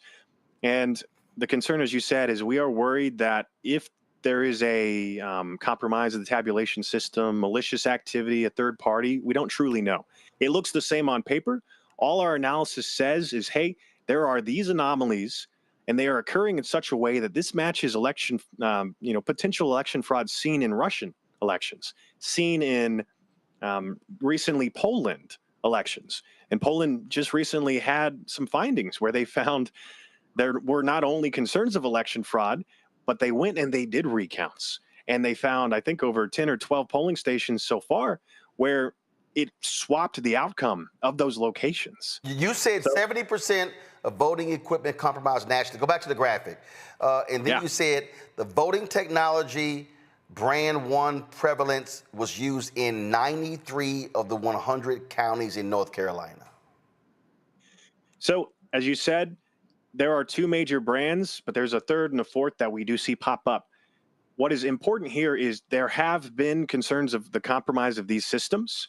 For example, Free Speech for People had multiple cybersecurity and computer tech experts write co-author a paper and talk about compromising concerns back in 22 and earlier.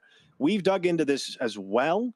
We are seeing concerns going back to 2016 for example, in Florida, there were two different counties that reported malware on some of their voting system, some of their systems they have.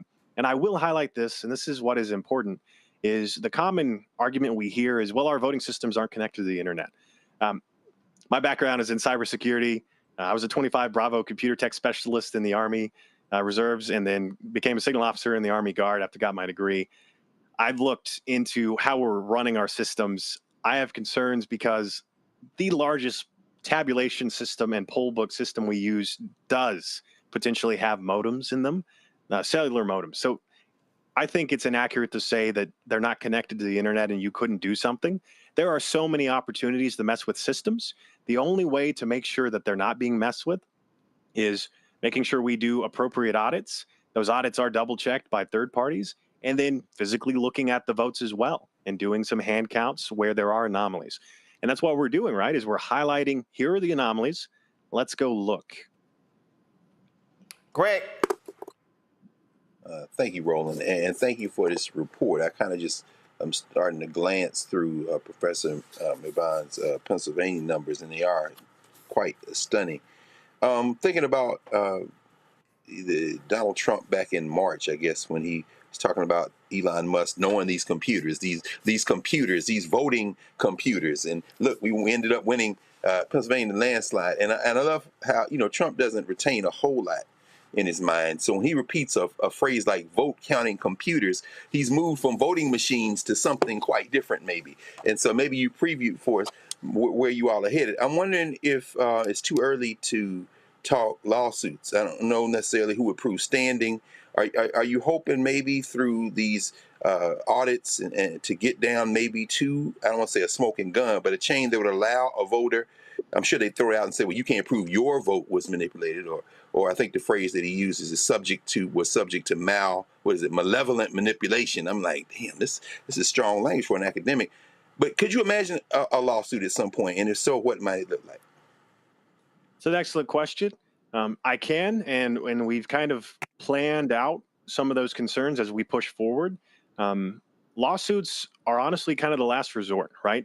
We want to work with the counties so that they are willing to do these investigations. The states are willing to do these investigations because lawsuits are slow, and they give a lot of time that we really don't have, right? We're already 6-7 months into this term, and the midterms are just around the corner.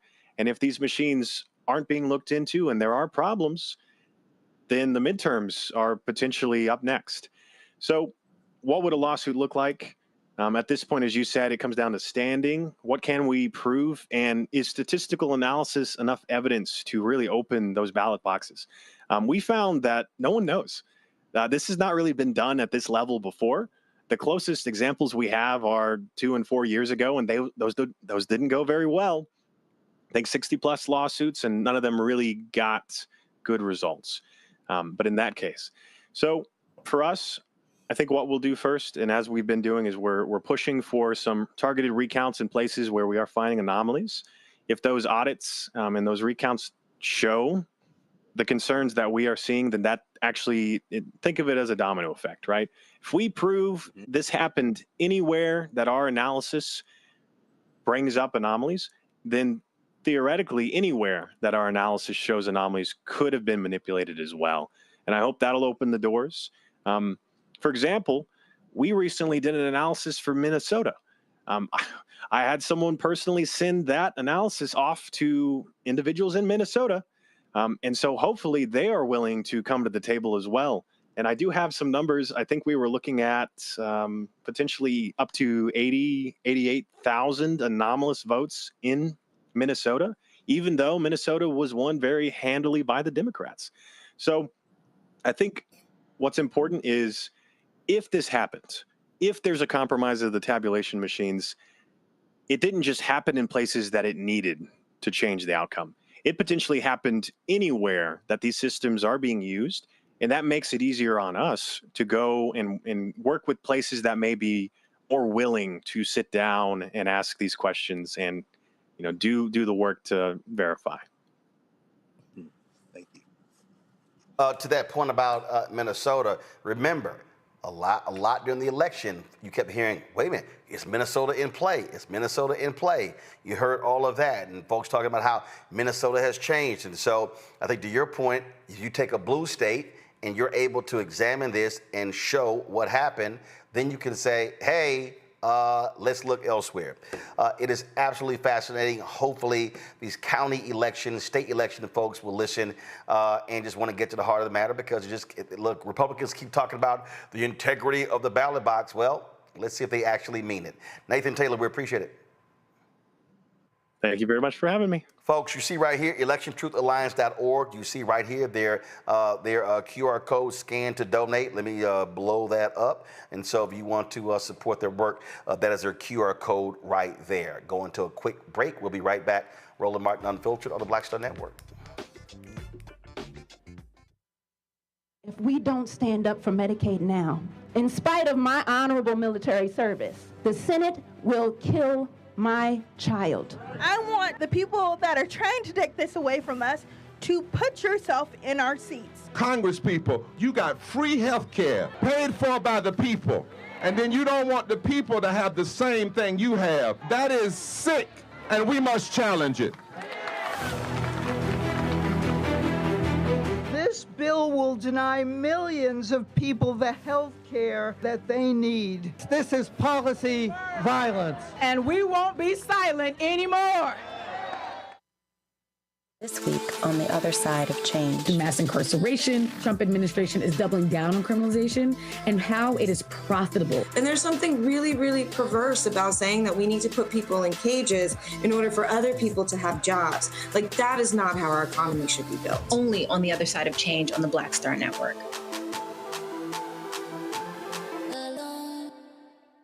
This is Reggie Rock Byford. You're watching Roland Martin, unfiltered, uncut, unplugged, and undamn believable. You hear me?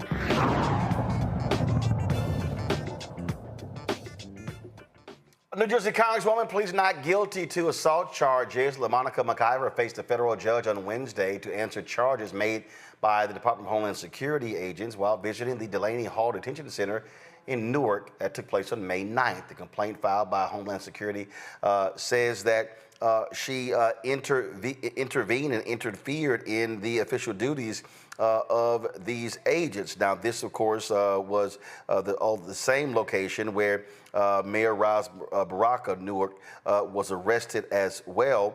And of course, Ice Barbie Christy Nome said they were going to go after all of the individuals there, including also Alina Baba, Trump's awful choice for U.S. attorney. Again, they said she attempted to thwart the arrest of Newark Mayor Baraka as she slammed her forearm into the body of one agent and forcibly struck another. After her court appearance, she addressed her supporters. I just left out of court and pleaded not guilty because I'm not guilty. And, you know, we will fight this. Yeah. At the end of the day, this is all about political intimidation. Yeah. The Trump administration and his, him and his colleagues or cronies, whatever you want to call them, have weaponized the federal government. They weaponized the Department of Justice. And anybody who stands up to them, anyone who criticizes them, anyone who fights back against them, find themselves in these hairs that we're in today, in this moment of time that I'm dealing with right now. And that does not stop me from doing my job. At the end of the day, we went to Delaney Hall for an oversight visit. The members of Congress had the right to hold these agencies accountable. And that is what we went to Delaney Hall for. We did not go there to protest. We did not go there for any of that. We went there to make sure that this facility was up to par and the detainees there were getting due process. And this is what occurred out of all of that. We've seen different cases of this administration bullying and intimidating elected leaders, from judges to anyone that gets in their way. This is what they do. And we will not stand for it. I will not stand for it. They will not intimidate me. They will not stop me from doing my job. I will continue to do what the people of the 10th Congressional District elected me to do. I'm going to continue to stand up for New Jersey because we're better than this. And New Jersey says no to Trump's hateful policies. And we'll continue to do that. We will not do that to each and every one of you who are here, who continue to express your First Amendment right, who continue to stand up to this administration. Do not back down. Do not back down. This is what they want us to do, and we will not do that. So we look forward to the next time in court. We're going to take this all the way through. They know they're wrong, and we're going to prove them wrong because the facts are on our side. No matter what headline they tweet about, no matter what they put on their Twitter, we know that the facts are on my side, and we're going to be in court defending those. After she left New Jersey, she went to the rotunda there, Statuary Hall, I'm sorry, and there was an impromptu news conference as Democrats stood with her and addressed the media, saying they are not going to allow her to go through this by herself. And so her trial is set for November 10th. All right, folks, in Texas, the grand jury there has indicted a black teen who stabbed a white teen at a track meet. That black teen has been indicted on first-degree murder charges. Carmelo Anthony admitted stabbing 17-year-old Austin Metcalf, but maintains it was in self-defense. Collin County DA Greg Willis called Metcalf's death a violent loss that shook the community. The confrontation reportedly began when Anthony sat under Metcalf's high school tent during a weather delay. After Metcalf repeatedly told Anthony to move, Anthony warned him not to touch him. According to reports, Metcalf then grabbed Anthony, prompting Anthony to stab him once in the chest. Anthony is out on $250,000 bond and was allowed to graduate from high school. Anthony's attorney, Mike Howard, called the indictment an expected routine step in the legal process. A trial date has not been set. All right, folks, this one here. I saw this video and I said, I got to play this for our Thursday panel. And when you want to talk about disdain for the twice impeached, criminally convicted felon con man in chief, I just love this black woman. Okay, so let me explain something to y'all. This grandmother here, they went to the doctor's office and they were trying to do a cognitive test. And they asked her a series of questions. And they asked, and y'all know I do not refer to that orange stain of the title of president. And this sister right here clearly watches Roland Martin Unfiltered. Roll it. What's the president name, I'm sure? You just say it and then get on over with. Just say his first letter. Nothing.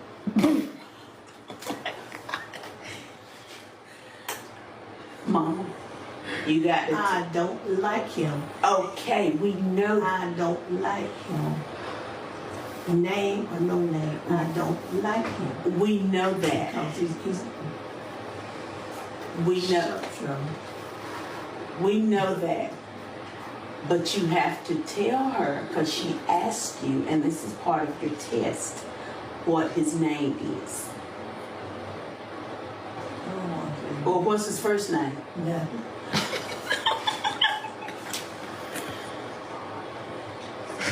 Sorry, that's it. That's my feeling. I'll take nothing.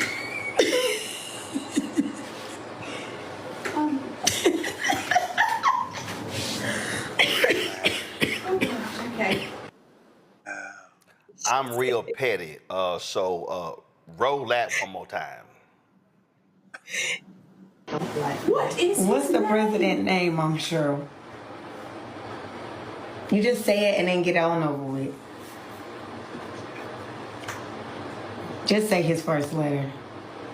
Nothing.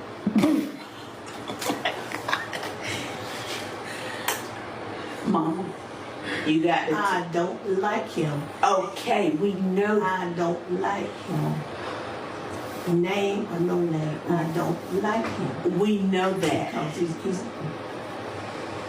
We know. We know that. But you have to tell her, because she asked you, and this is part of your test, what his name is. Or what's his first name? Nothing.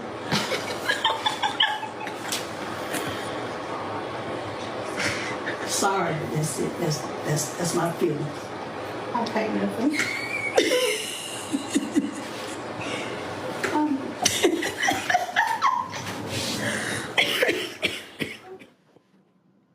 Yo, no, I'm with her. I'm with her. Damn it, y'all should have asked for the governor or the mayor, but she like, nah, I ain't naming his punk ass. She said, I am not calling Candyman over here. She said, I will not invoke the devil today, Lord. Right. That's exactly what she said. She said, I will not. Mama. That's something my mama would have did. Mama, just say his name. She like, Reese, she don't give a damn. She like, nah, we gonna sit here. Hey, right. Reese, I think she passed the cognitive test. Absolutely, she did. The whole thing is, do you have your faculties around you? And if you have the discernment to know that Donald Trump ain't shit, then you absolutely pass the cognitive test with flying colors. It just reminded me of Bernie Sanders, not Bernie Sanders, Bernie Mac, him downstairs. You know, like I'm not even gonna say your name. You just him. Who here? Downstairs. Him downstairs. Him downstairs. Cause I want some milk and cookies. That to say, you had cookies and shit. Yeah, him downstairs. Oh, go ahead, Granny. I ain't even mad at it. Go ahead. Say what you want to say or don't. Greg, when I saw that video, I said, oh, hell yes, I'm rolling that one on the show. No, absolutely. You know, she was sitting there. She looks like my mother. I could see my mom, like you said, no, I could see my mom doing the same thing. Yeah. And of course, now, on the pain of being marked as somehow mentally diminished, and God only knows what that triggers, but as we were sitting there, I'm looking at that white nurse sitting there, who eventually says, I'll take nothing. But I'm thinking, how many people in the United States of America where there are still, I think that white nurse we saw is maybe one of maybe 5 or 6 left white nurses in the country. And of course, of the ones who are not white, how many of them are immigrants? We're all about to find out. But I'm thinking about that lady sitting there and say, what if that was a waiting room or an examination room in Iowa or rural Mississippi? What if it was in rural Alabama? And while there may be some jokes in that room, when it's time to come out and pay the bill and you realize your Medicaid has had its throat cut, it's not fun and games. So I couldn't help but think about the humanity of everyone caught up in this racist world. We just got news, of course, that the Senate people are like, hey, man, you can't do this to this bill and it be legal. At least it will violate Senate policy. And so we may be in for a hell of a ride, but at the end of the day, they've been trying to get carve-outs for those rural hospitals. They're trying to pinch off some money here and feed their MAGA constituents. But all I saw in that room was a woman who could be my mother saying, I ain't doing that. And as a dutiful child, me saying, okay, and a white woman sitting on a stool that might represent a constituency and places in this country that in a minute you won't be able to have that conversation because there won't be no jobs, saying, I'll take nothing. We can get along. Mm-hmm. If we ain't got no money, it could be that that sister would jump off that examination table and choke that white woman if it comes down to her losing her coverage. We can all be kiki and I'll take nothing, or the bell can ring. We ain't got no money. At that point, all this feel good gonna turn into a fight. See, I'm just not interested. I'm not interested in any of the nonsense. See, I'm not about. See, I have zero tolerance for those folk. I'm just telling you right now. Hey, it's just like I don't know how many of y'all saw this video. This black woman was in an automotive place in North Carolina, and they were talking, and Juneteenth came up, and she heard the conversation, and she was like, oh, hell no, bring me my car. Y'all watch this. We're stopped this morning. Oh, then we're good, yeah. Yeah, the first when I went to the thing, I got it. Yeah, that's fine. I can turn audio up. Okay. One, two, we're still stacked.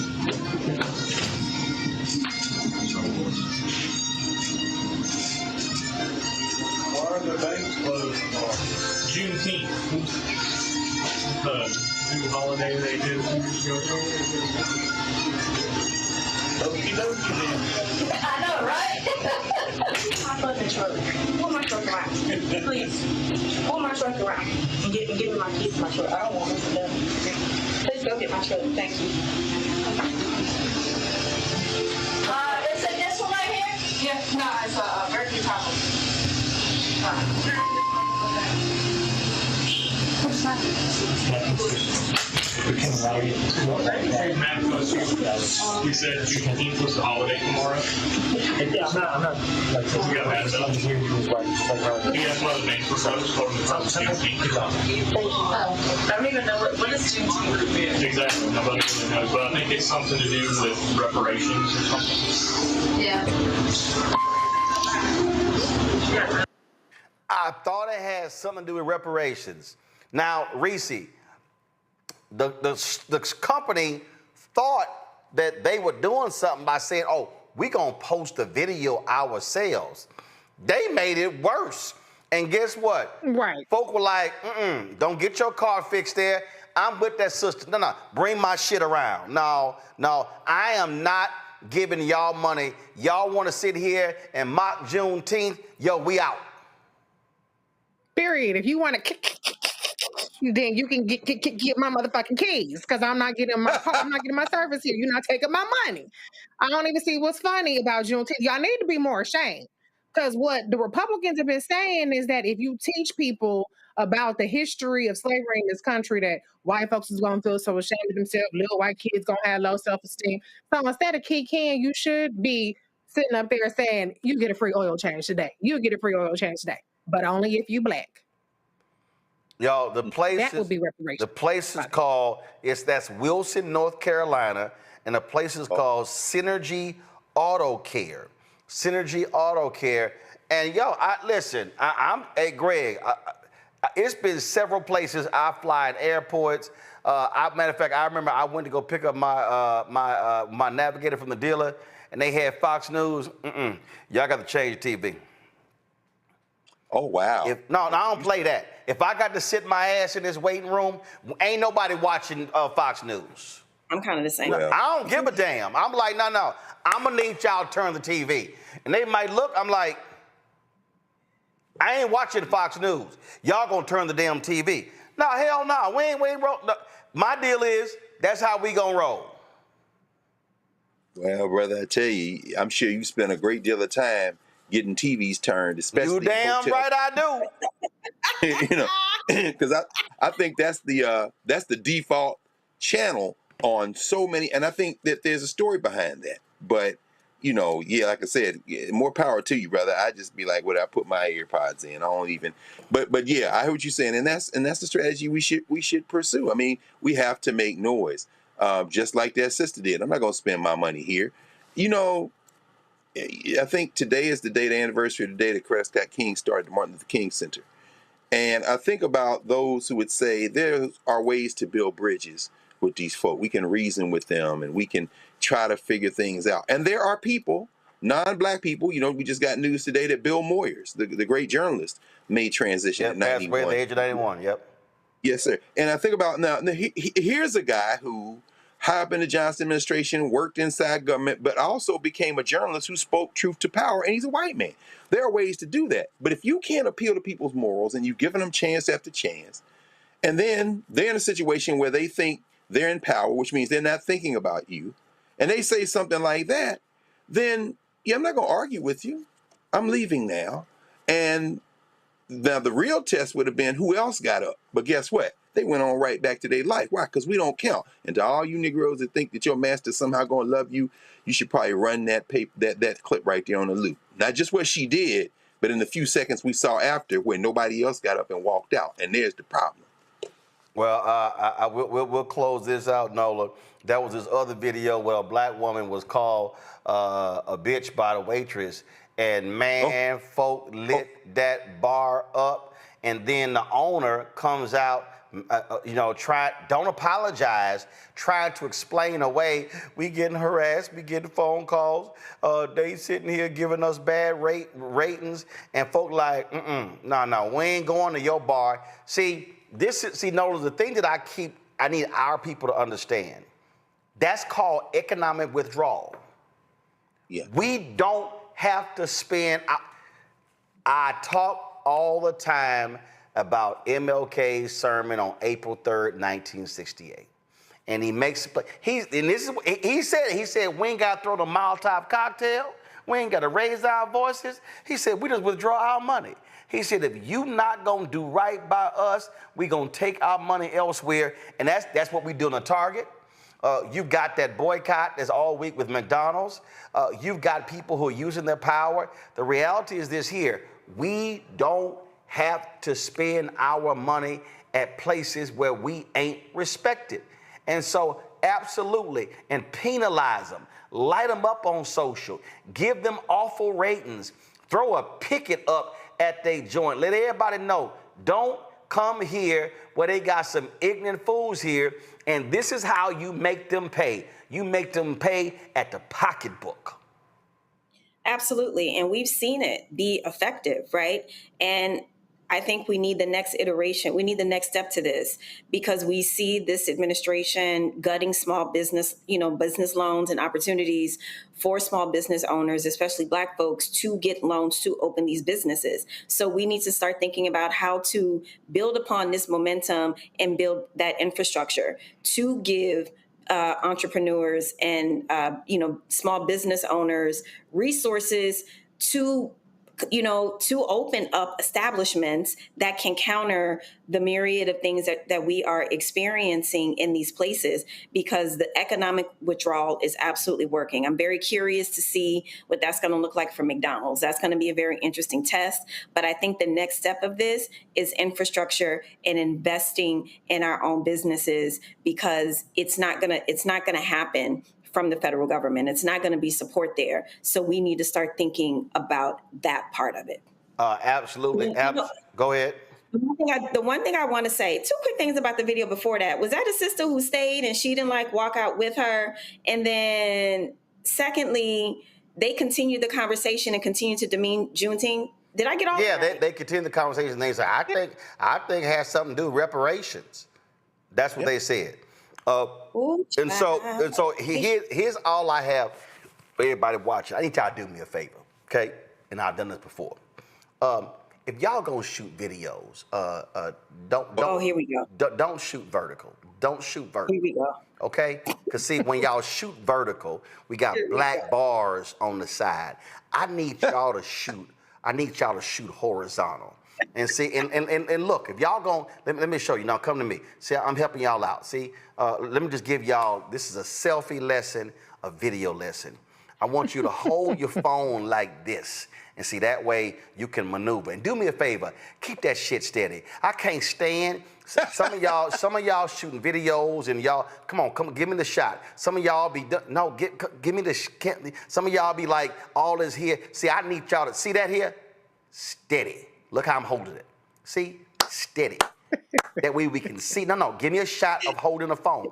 See this here? Steady. Y'all see how? You see what my fingers here? I ain't blocking the camera. We ain't doing that. Matter of fact, some of y'all can't shoot with the camera up top. So just turn your phone this way and have the camera at the bottom. So that way your fingers are nowhere. But if y'all gonna shoot, that's right. Shoot this way. That way your phone is locked. Y'all see how steady this is? And then, come on, give me the shot. See this here? Yeah, boom. See, we ain't shaking. We ain't shaking. Then when they move right, I need y'all to slowly pan. Then when they move left, I need y'all to slowly pan. Okay, so just do me a favor. When y'all shooting these crazy cops and these Karens and all these folk acting a fool, please shoot horizontal so we can, that way it fills the whole screen as opposed to shooting vertical. Then we got 2 black bars on the side. That's just a PSA right there. So that's just like a little pet peeve of mine. That pet peeve of mine, just like folk who use DJI or Rode microphones with a big ass fur ball sitting on top. Yeah, precisely. Okay, and for all y'all out there who don't understand television, that is called a wind screen. That little furry thing is called a wind screen. That thing is designed to reduce the wind that's actually when you're outside, and so you're not getting now from Martin. It's a wind screen. So if you sit in your ass indoors, okay, where there's no breeze where you are, take the little furry chia pet looking ass item off. And then also, cute. And she is minding her business. And then lastly, you can clip the microphone on. It is designed to clip onto your shirt. What's the point and some of them actually have a magnet on the back where you can slide it under your clothes and then attach it to it. So if you don't want the microphone in the shot, you can lower the microphone. So I'm just saying. I know what a lavalier is. I'm just saying. No, but you sitting here looking all. I'm on the show, and I'm talking right into the furry damn microphone. I'm just saying. Lord help. Bro, did you hear? I thought those 7 words. I don't know if you heard, what's the point of having cute nails? I think that was the determinative. Ain't nobody watching your ass for no damn cute nails, okay? And if you and okay, so so let me go ahead and teach you, Nola, if you're gonna do television, okay? Get me on camera 3. Get me on camera 3. So if you get me on camera 3. So see, Nola, let me explain something to you. See, you don't quite understand. So you see the screen right here. You got the lower thirds right here. You got the graphic down here at the bottom. I don't know why. First of all, I don't know why we got a democracy at risk lower third talking about the grandma video. Can y'all wait the hell up in the control room, please? Please pay attention. So let me help you out, Nola, when you're on television, because you're talking to a Hall of Famer, okay? I'm only in 5 Halls of Fame. So, Nola, those of us, when we wear suits and cufflinks, if we want to show our cufflinks, this is what we do. When we talk, we sit there talking, we sort of extend our arms. So, you know, the arms come out. That way, all of a sudden, they can see the cufflinks. Oh, you mean men? No, I ain't done. Listen. So then if you're talking, you don't sit here and talk with your hands down, and what you say is, well, I need you to understand that one of the things that you can see, you see how the hands are, you see how the nails can be shown, you see how the ring can be shown, and then you do one of these moves like this. Then you do another move. You say, and one more thing, boom, finger goes up, nails being shown. So you can do all of that without showing that furry ass microphone if you want to show your little new nail job. All those little masculine moves that you just did. No, I'm showing you. I'm instructing you on how to do that on television where it's not obvious and you're not sitting there going, I got a big ass windscreen. I'm talking right into it. Thank you. Matter of fact, I thank the black people in St. Louis who gave me this fan. See, this is probably why you need a furry ass microphone if you got a personal fan. She comes prepared, honey. I have fan and microphone. No, that ain't doing nothing. So I'm just simply saying, Lord have mercy. Lord, I gotta teach people how to do some damn television. We got all them damn degrees, and we can't read a manual to understand. We talking in a windscreen. See what happens? You can have a PhD, a ED, a MBA, a JHD, a division degree. You can have every damn degree. You can have all them letters behind your name, and you want to see you can't read a manual on how to use a microphone. Okay, yeah, that's exactly what it is. I'm done. Greg, let me thank you very much for being here. Reese, thank you for keeping cussing to a minimum. Wait, I said MF just one time, so we appreciate. Well, I did have one more thing to add. All right, go ahead. Go ahead.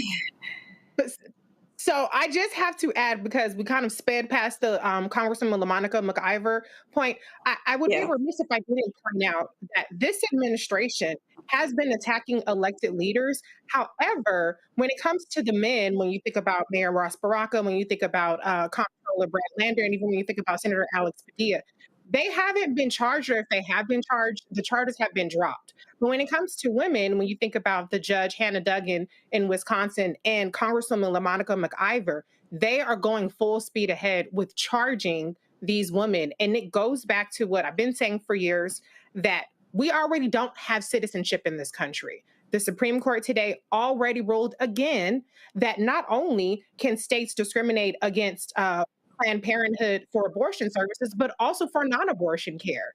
And so what we're seeing is an attack not just on the citizenship of women, but of the leadership of women. They want to make sure that women are subjugated in this country, whether that's a woman in an elected position or a woman in a judicial position. So I'm telling all the women in this country, you better wake the fuck up, because they are not even nearly done yet, and they are not backing down from their war on women.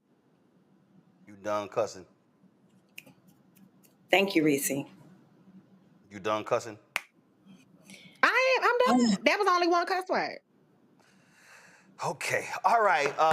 Thank you very much. I thought we had gotten through with just one MF and one F, but we added another one to it. So, all right. Thank you very much, Greg Carr. Appreciate it. Thanks for sitting in for me on Tuesday when I was speaking in Syracuse. I saw some of y'all little petty ass comments in the section complaining about the audio. That wasn't me. We had the line hooked up from the audio dudes, and so I can't be running the camera standing at the damn podium. But it's all good, because see, what happens is when you think in advance, you do that. So I recorded my audio on my DJI microphone in my damn pocket, Nola. I wasn't holding it with a furry, had a lavalier attached. So we got clean audio there. So we're gonna drop that on top of the video and then restream the speech so y'all can actually hear it. And so we appreciate that. And so that's how you go to properly use DJI wireless microphones. Thank you, Mr. Man. Yes, thank you very much. So, Greg, thanks for sitting in for me, Frat. I certainly appreciate it. Matter of fact, hold up. I was in St. Louis. Which phone did I shoot this on?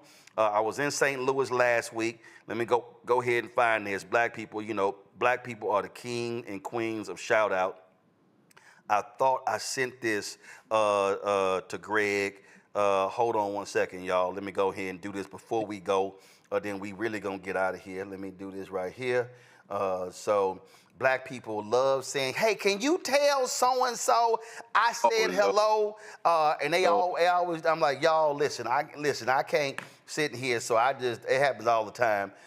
So I utilize technology, Nola, in order to properly do those things. And so I was in St. Louis. Hold on one second. Let me go ahead and, first of all, let me flip this, crop it properly. Here we go. Okay, all right. So, no, that was sister. She wanted to say something to Dion Cole. I think I sent to him. See, y'all don't understand what my life is like. You know, I go places and black people got all kind of stuff to say. Some woman. Well, they say the same thing. Hey, tell Roland I said what up. I know. No. They want to know. Now, be sure to tell them. So I just go ahead. Why Roland treat you like that? That's what I get. They know exactly why.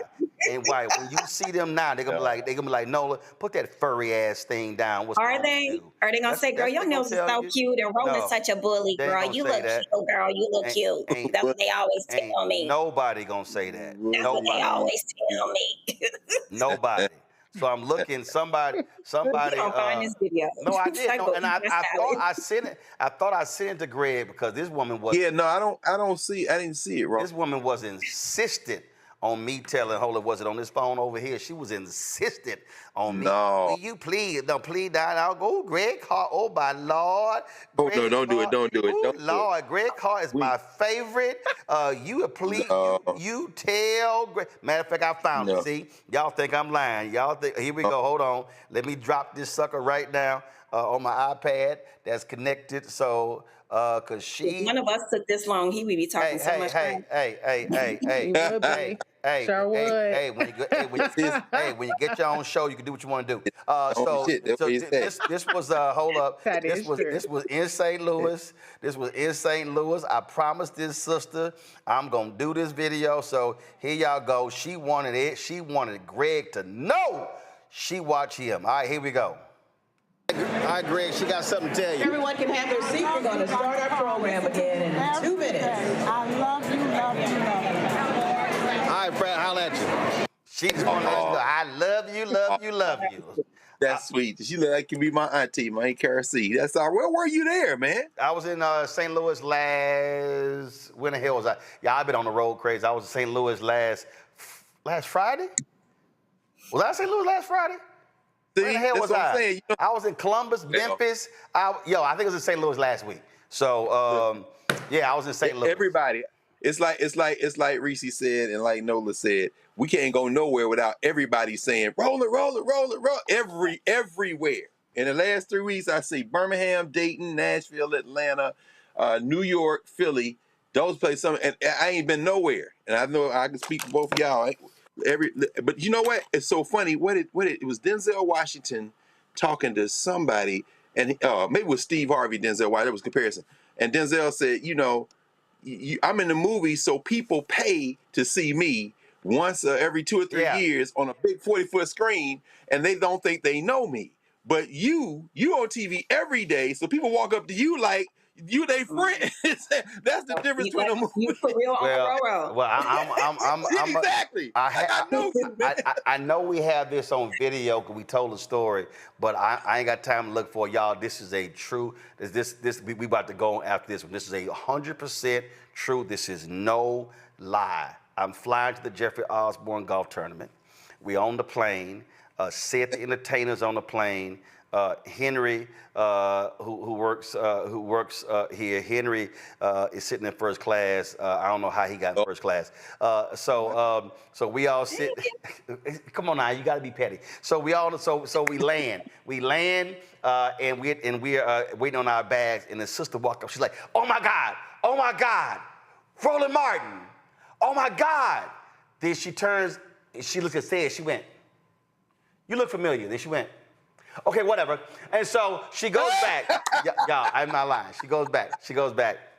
And she's like, "Oh my God." She's like, "Do you have people who were supposed to be aborted and then their mamas did this?" She starts telling me a story about her mama was going to abortion, and then she changed her mind. As how she was born, I was like, "Well, I've actually had the people on the show who are pro-life." She's like, "Well, I think I would love to come on and talk about it." Then she goes, Here, take this picture." And she turns and said was like, what the hell? Yeah. I was like, no, baby, give me the phone. Right. I said, give me the phone. That's I do a right. selfie. So I do a selfie. They see me every day. And she walks away and Sid goes, "Well, damn, I guess the disguise I got on worked." And it was, or not. And what he said was, he said, when you on television every day, people, they act like they friends. He said that's how it was when he hosted BET Comic View. And I'll have people see me, they be like, "Hey, Uncle Roro, hey, Roland." They be like, "Hold up, I don't know you." I was like, "Y'all, it's all good. Ain't no thing. You can just, you can speak." So that happens. And so I always appreciate talking to people, seeing people. It does crack me up when grown dudes be like, "Yo, what up, Uncle Roro?" And on that point, some of y'all black people, some of y'all celebrities, get over your egotistical asses. If people call your ass auntie or unc, it's a term of endearment. They ain't disrespecting you. They not trashing you. It's a term of endearment. And for some, like I had some fool, I'm about to sit here, don't make me call your name because you know I would. Gonna send me an email. "It's disrespectful for you to call Congresswoman Maxine Waters Auntie Maxine." I said, "Man, shut the hell up." I said, I can call it. I said, first of all, she ain't got no problem calling that, but it just gets on my nerves when people just get tripped like that because we have. What you looking for now? Huh? What you looking for now? You looking for something? No. Homeboy sent me an email and I was like, "Man, go to hell." Well, it's just you know I say your name. You send me an email, your ass might be public. But I just want people to understand it ain't nothing wrong with that. It's all good. All right, y'all, we got to go. All right, that's it. Greg, Reese, Nola, I appreciate it. Thank you so very much. Folks, that's it for us. Don't forget to support the work that we do. Join our Bring the Funk fan club. You want to contribute to the show, please do so. Cash App, use the Stripe QR code. You see it right here. Also, if you want to sit here and support us, check a money order, mail it to, make it out to Roland Martin Unfiltered, P.O. Box 5, send it to P.O. Box 57196.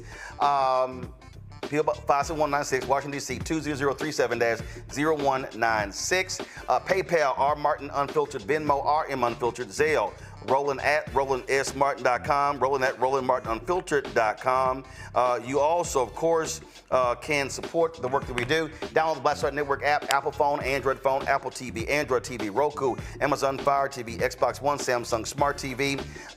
Then you can also, of course, get out my book, White Fear, How the Browning of America is Making White Folks Lose Their Minds, available bookstores nationwide. Download the audio version on Audible. Don't forget to also get our gear, Roland Martin Unfiltered, Black Star Network gear. Go to RolandMartin.creator-spring.com. The QR code's there as well. If you ordered stuff and you haven't gotten it, send us an email. We'll help you out. And of course, support the black-owned products that we have at shopblackstarnetwork.com. Shopblackstarnetwork.com. You see it right there. And of course, we want you to download the app Fanbase. If you want to invest, go to startengine.com/fanbase. Folks, that's it. I'll see y'all tomorrow right here. Roland Martin, Unfiltered, Black Star Network. Holla! Time for True Talks.